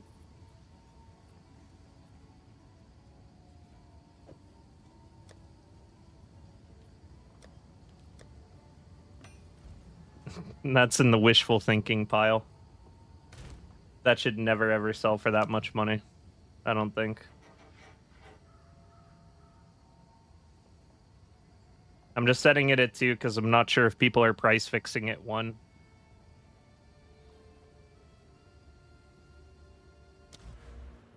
What's left?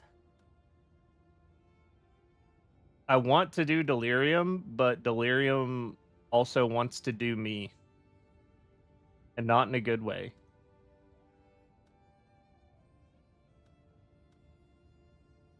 This feels like the hardest mechanic in the game to max out, by far. All of the current endgame bosses just get blown the fuck out, but then this dude is just like, yo, what's up? Or not this dude, but like that mechanic is just like 15 waves of pain.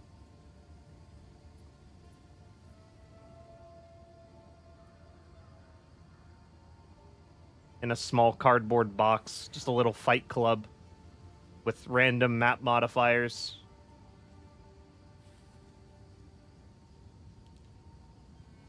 And the enemy's intangible for half of their entrance into the map.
Oh, I'm so stupid. For some reason, I thought that tower was done.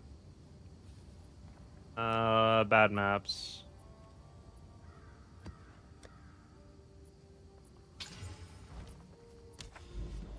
Bad map box.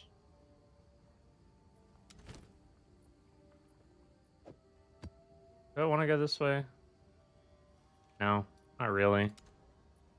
Kind of want to just do this real quick.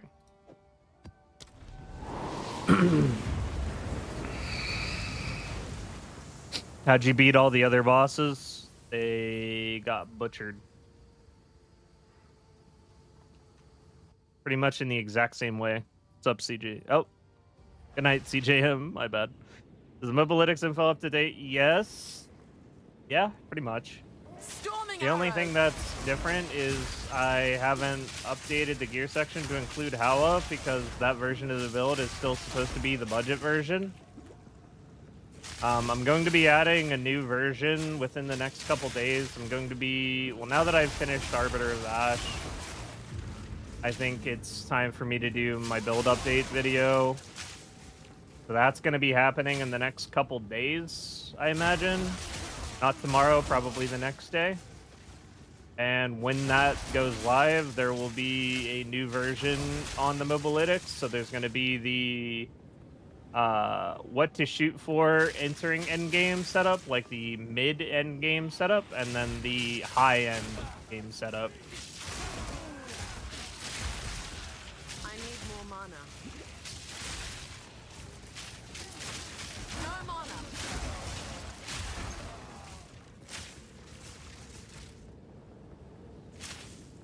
The video is also going to go over the information that I kind of forgot to include, like jewels.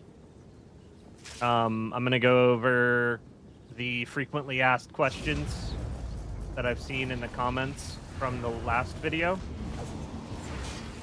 And we'll go over everything that's changed, of course.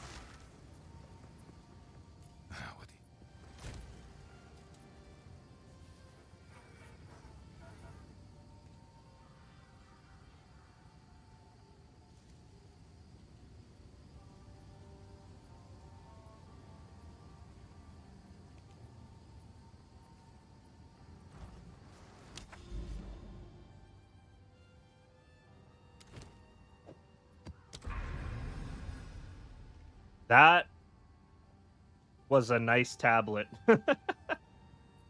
They all went in the same direction. Yeah, we'll go over Jeweler Orb priority. We're going to go over 5 and 6 link priority. We're going to go over quality priority. We're going to go over jewels, like passive tree jewels. And then we're going to go over every part of the build that I've changed since the last video. That's going to include best in slot gearing. It'll include changes in support gems. And also all changes I made to the passive tree since then till now. Although keep in mind, I do keep the passive tree updated on Mobalytics. That is one thing I'm making sure to keep constant, is the tree is always up to date. I want to go this way. There's some spicy stuff down this direction. But also I should do this tower first. I should be responsible and do the other tower and then use another tablet. That would be the smart thing to do. That would be what the YouTuber that made the Breach Guide video yesterday would tell me to do.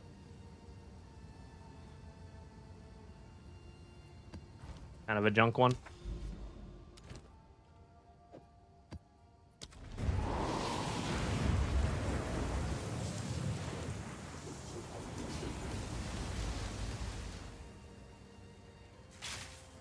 All right.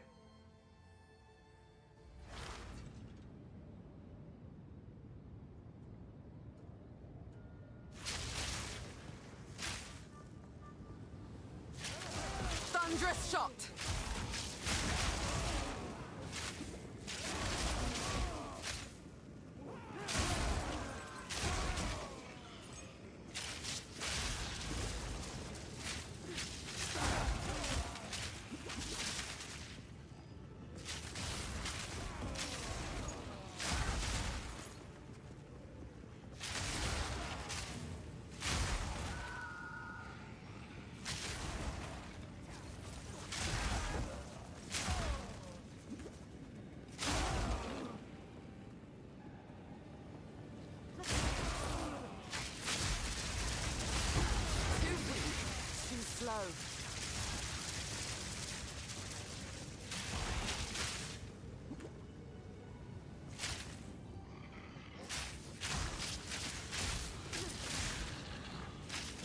I don't have enough mana.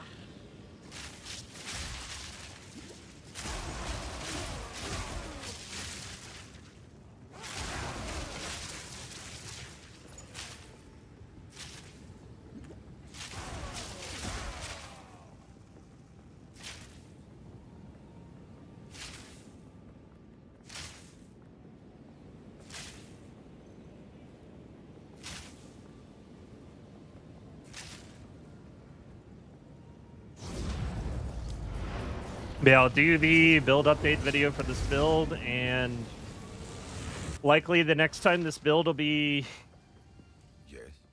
the centerpiece of a video will be when I've concocted enough money to have like a mirror bow and quiver, just because it would be funny. Should I get to the point where I have that kind of money, I think it would be fun to just see it at its max potential. See if we can just insta-burst kill every boss in the game. Like within the starting frames of the fight. That would be fun.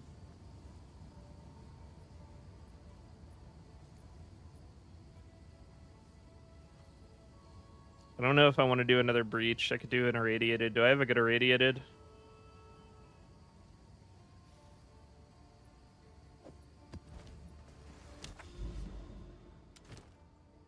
Get a radiated tablet.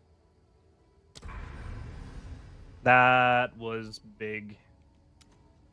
That was important. And I get to play on Sandpit. Huge. Massive, even. Damn, time has really flown by. It's already almost been a 4-hour stream.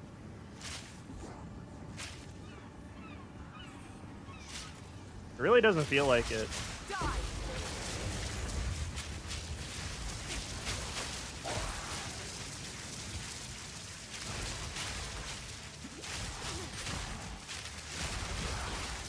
'Too weak, too slow.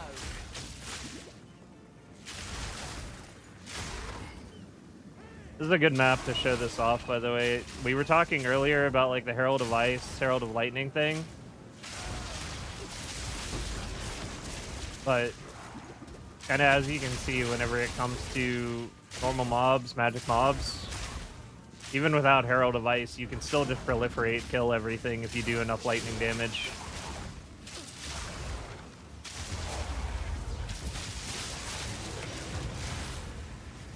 But then you also have way more Nova damage when you're fighting rares because your ball lightning fires.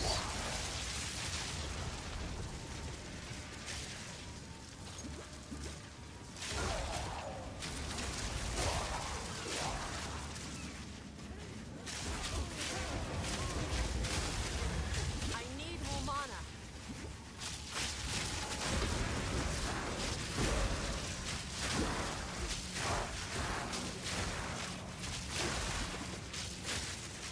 Out of mana.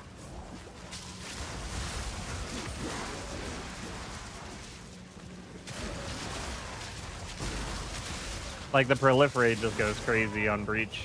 I'll die.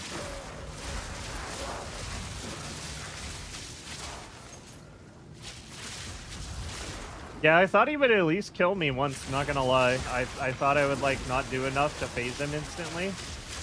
And I almost didn't because I kind of choked on the combo initially.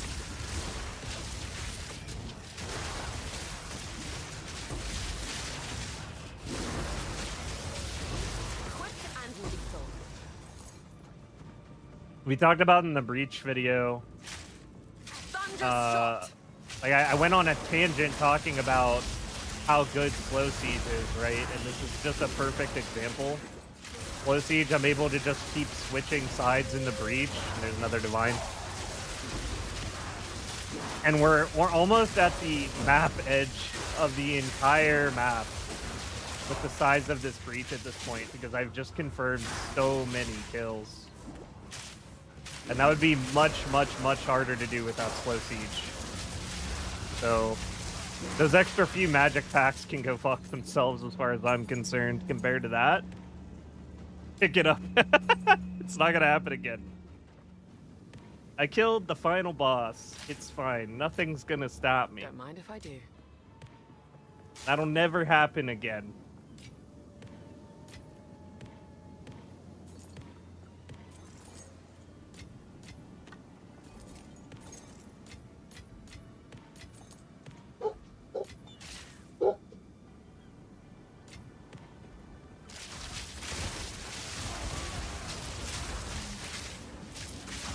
No mana.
There's everyone happy I picked up the divine.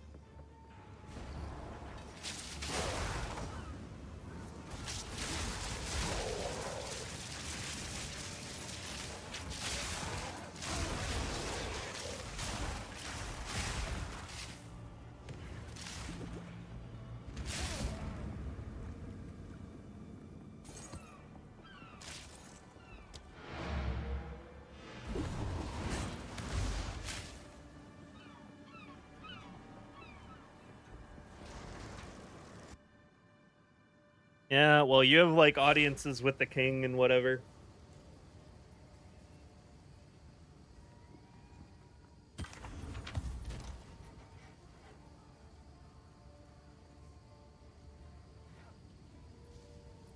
This base looks kind of nuts.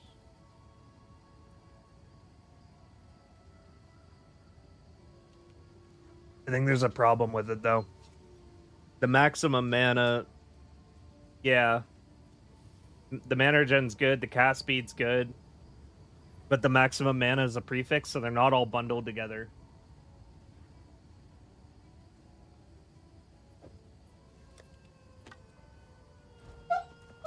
Go on. Time is of the essence. On with the work.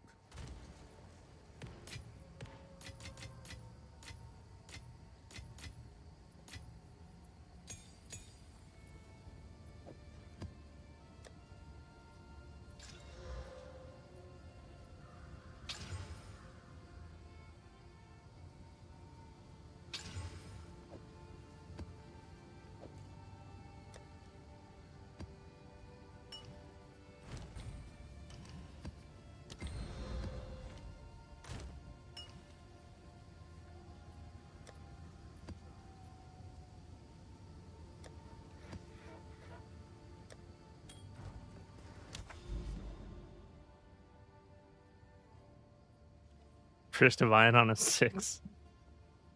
Can you explain what prefix and suffix means? Sure. Yeah, absolutely. So every item in the game has a preset list of stats that can roll as a prefix, stats that can roll as a suffix. So when you hold Alt and you scroll over one of your prefixes or suffixes, it'll tell you it's a prefix modifier. The tag is electrocuting for, 2/9 lightning, right? And then if we scroll and look at suffixes, increased attack speed, suffix modifier of mastery. So it's exactly what it sounds like. The modifiers have names that you can't see unless you do this, basically. And if it's of something, it's suffix. If it's just, not of something, it's a prefix. Basically what it means. And you can have 3 prefixes and 3 suffixes on every item. So for a decent example here, I have physical damage %, I have physical flat, I have lightning flat. Let's say I didn't have one of these suffixes. Let's say this only had 5 lines on it. I would not be able to roll, say, cold damage. I would not be able to roll physical plus accuracy because those are prefix modifiers. I would only be able to roll a suffix modifier. And the suffix modifier is fundamentally different than the prefix modifier. That's another big part about crafting, is knowing what's suffix, what's a prefix. Because that's also something that's going to help you get more knowledgeable about crafting.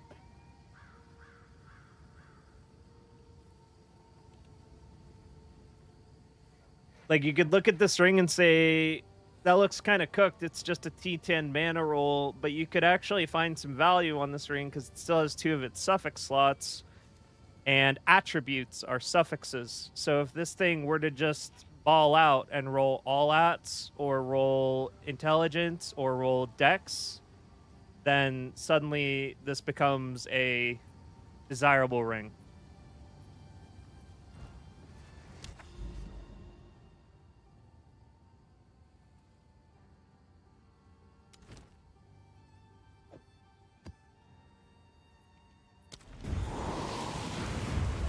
I think I left without doing the ritual. Oops. Oh well. I don't have points in ritual anyway. I wouldn't have gotten anything. Storming arrow.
I need more mana.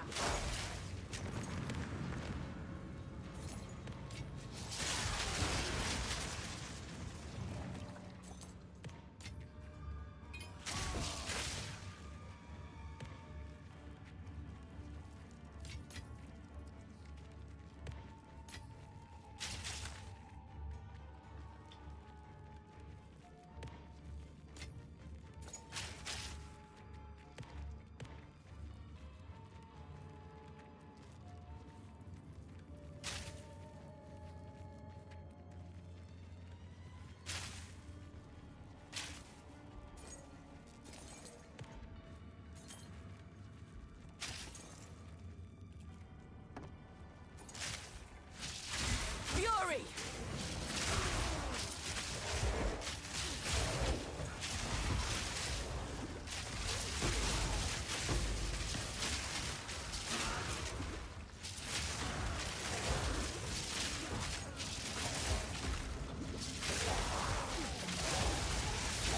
Barely broke a sweat.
How is your evasion in life to avoid dying? Sometimes I get one hit from a boss. Well, for one, bosses don't hit me Don't mind if I because do. they just die. But besides that, I'm at 2,254 life and 77% evasion when fully buffed. with acrobatics. So my survivability is generally pretty good. I can be one-shot. I have been one-shot. But it's a little bit rare. I would say it's really rare, actually. An easy trophy. And more often than anything, it's like actually my fault that it happened, I would say. It's not just like completely random bullshit or something. It's like actually there was a skill issue involved whenever I die, I feel.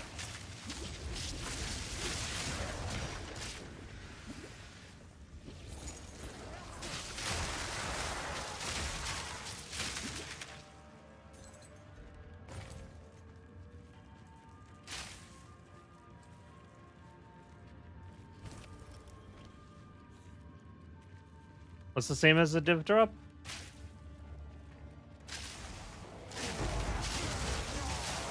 Storming arrow.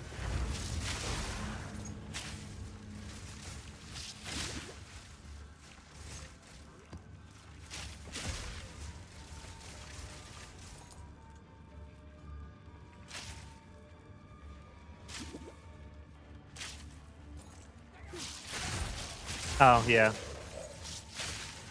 Well, me dying does kind of cost me quite a bit, since I'm using omens to prevent losing as much XP. When I die, I kind of lose, like... Did I already do this already? No.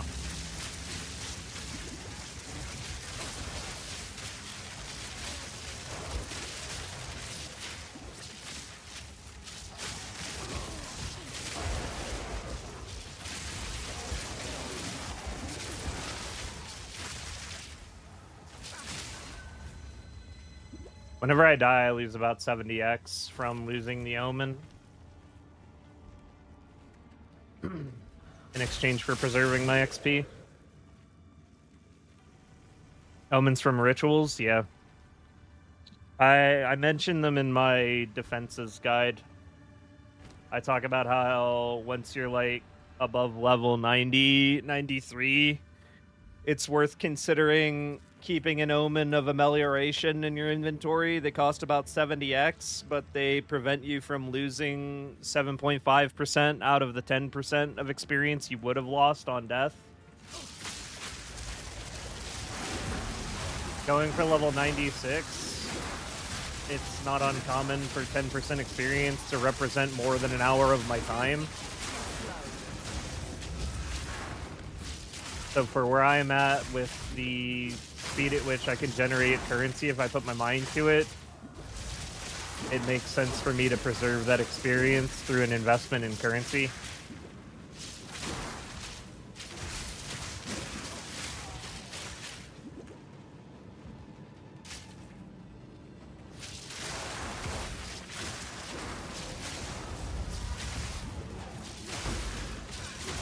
It also just genuinely makes life less stressful, having an omen of amelioration in your inventory. Because then you're not thinking, if I mess up and die, I'm going to lose 10% of my experience bar and be very, very sad. It's like, I'm going to lose 2.5% of my experience bar and some currency.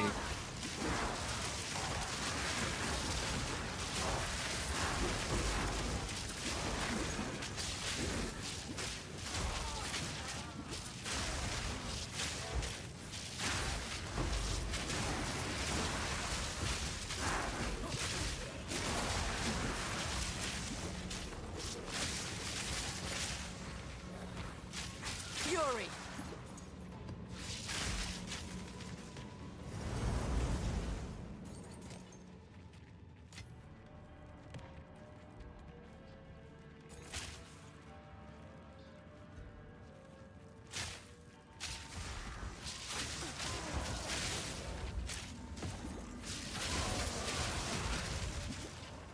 Like, ordinarily, playing the simulacrum earlier would have stressed me out pretty bad, since 10% XP was on the line, but basically it just added, you know, a potential extra 60, 70x risk factor on the price of the simulacrum, and then I lost 2.5% XP.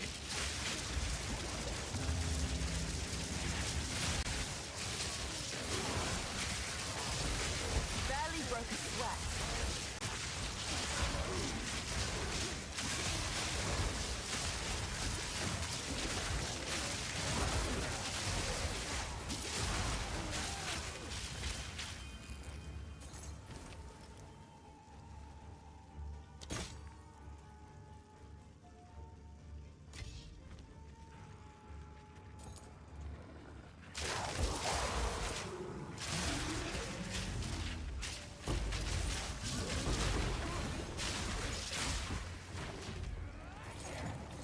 Don't mind if I do.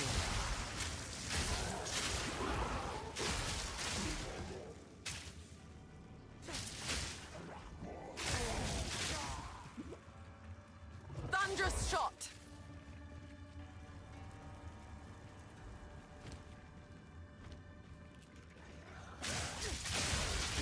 I feel like I missed picking up some of my splinters. I feel like I should have more than 16. Could be wrong, though.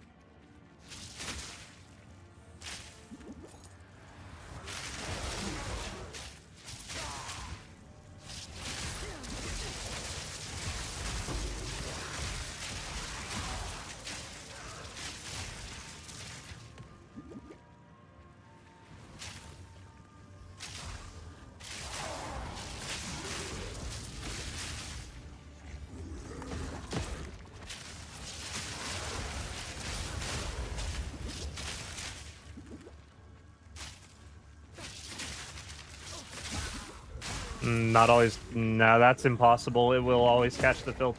The filter will always catch the splinters 100%.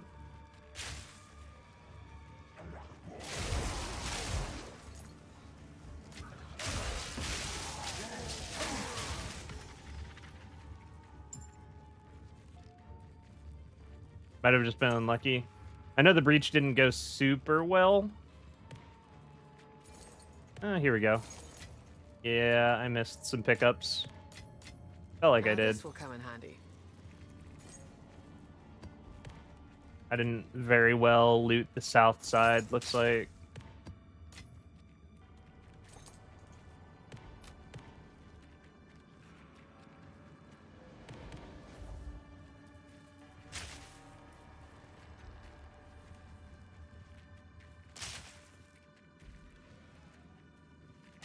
I don't think I went down here.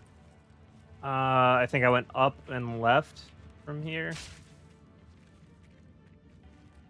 Probably. I swear, cleaning up is the only part that sucks about Breach. Cleanup just blows. Alright, good enough. Halfway to 96. Irradiated tablets keep missing. Badge.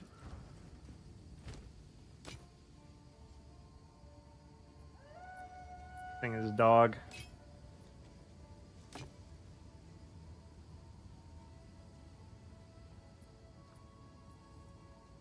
It's actually not terrible.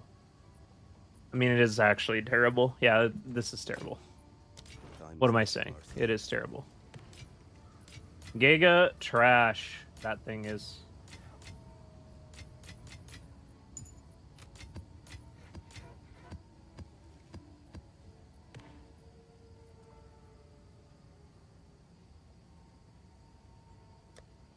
Do we have anything else left that like looks particularly fun to run here? I think I'm broke.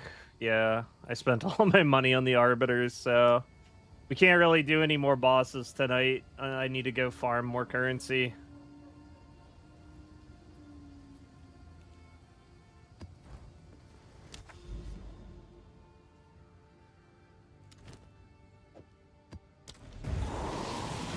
But we killed the most important one.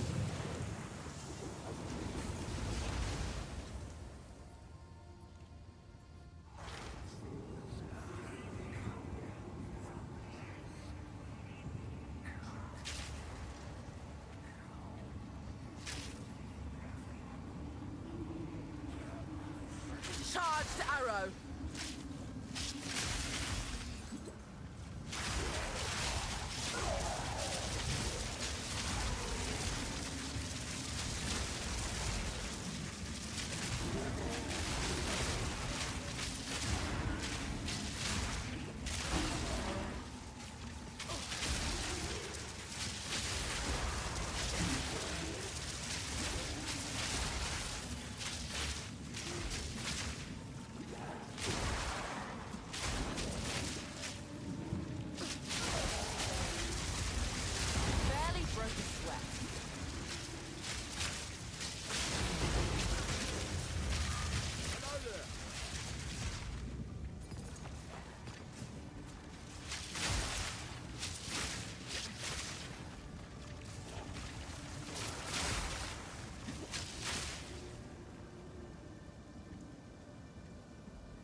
Monsters lie in wait there.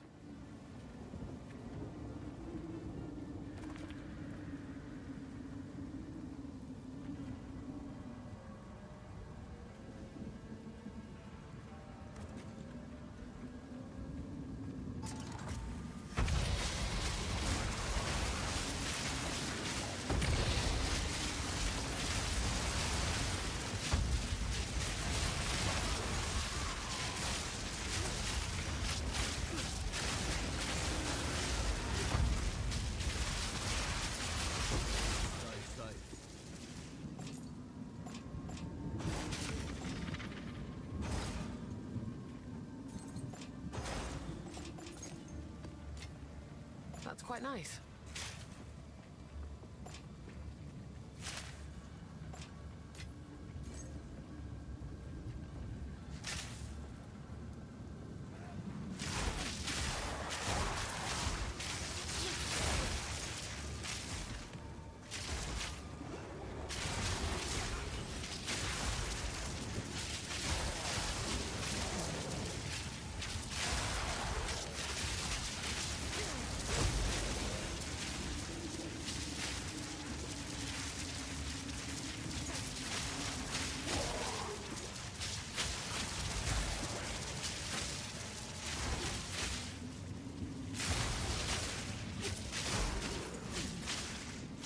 Fury!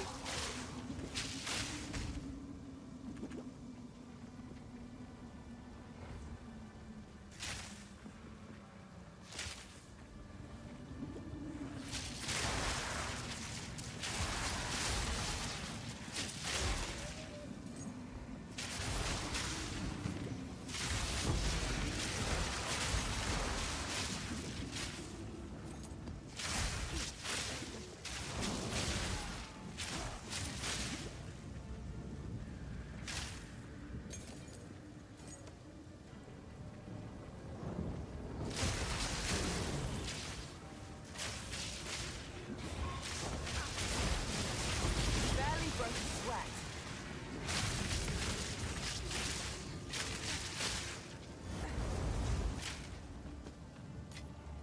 That's quite nice.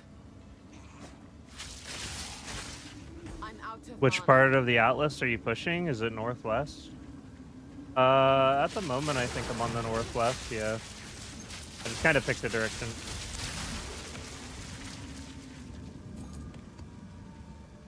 Take this!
That's a big breach.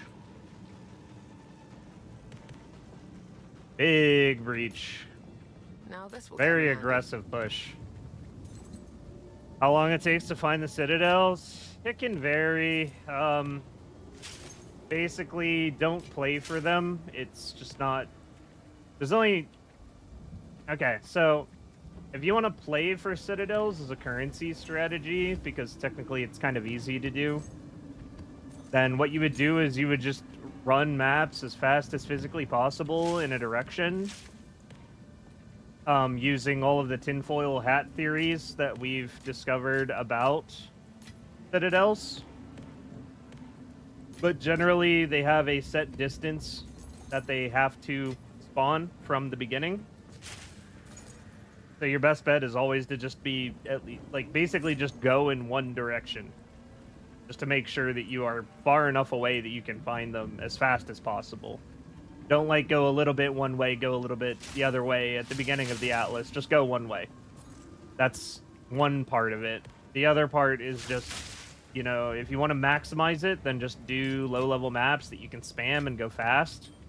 And look for citadels as, like, a way of potentially making some currency, because some of them are, you know, reasonably expensive. But realistically, the best way to handle citadels is to just not give a shit. Focus on towers, focus on juicing maps, focus on going towards good locations to do so. And if you happen to find a citadel, great. But if you don't, just buy the key when you feel like killing Arbiter.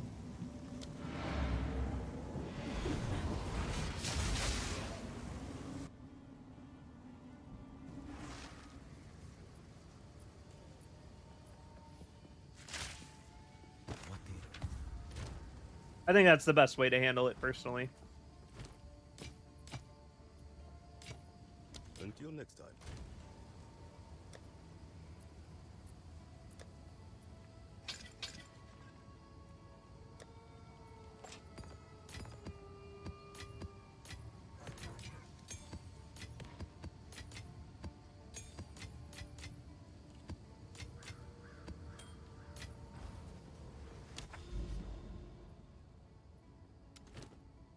Yeah, augury.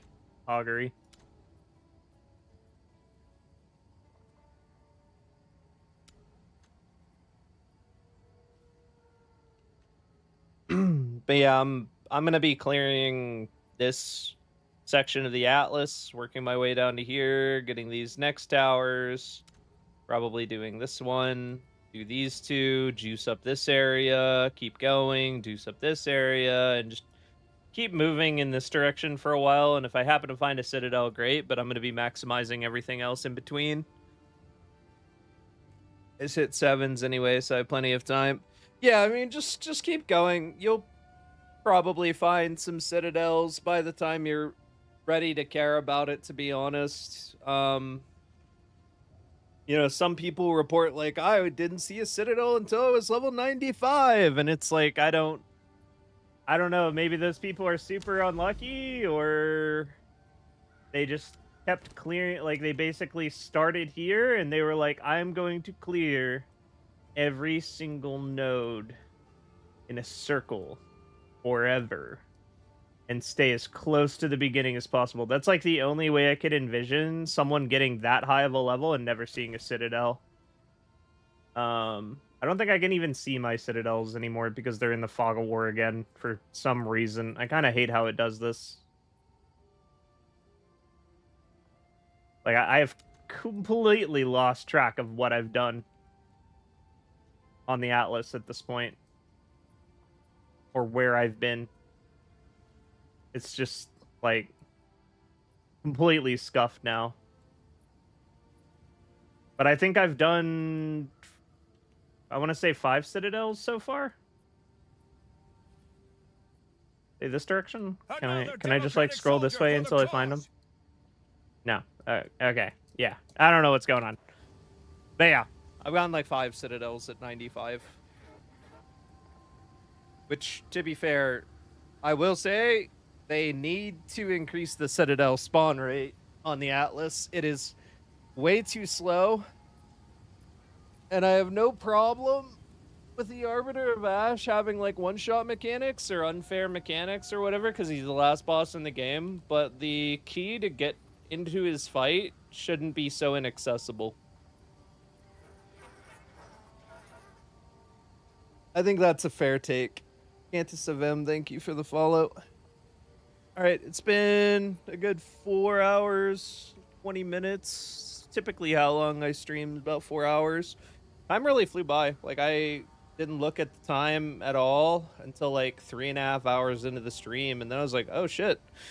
It's like actually been 4 whole hours already. But yeah, got a rip to a breach. That was sad. Ripped a simulacrum, also sad. But also dumpstered Arbiter of Ash level 3 and level 4, so that was cool. Probably overall lost a shitload of currency because I just threw it away at bosses for content.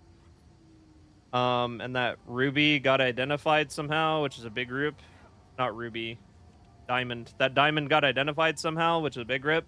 That sucks. Overall, probably a net loss if you don't count that I just have Atlas points for a boss that I don't even know if I care to farm. And yeah, it was fun though. I had fun. I think maybe we made some XP. We made like what 15, 16%, 17% towards 96. I'm gonna go get my currency back up, maybe blast through the rituals. And yeah, I'll probably do the build update video in 2 days. I'm gonna try to have it ready for 2 days from now. We'll see if that happens. I'm not convinced it will. It's probably gonna take longer, but we'll see. Thank you guys for hanging out with me. It's fun as always. I will see you again on Wednesday. Will be next stream. And yeah, we'll see you later. Peace.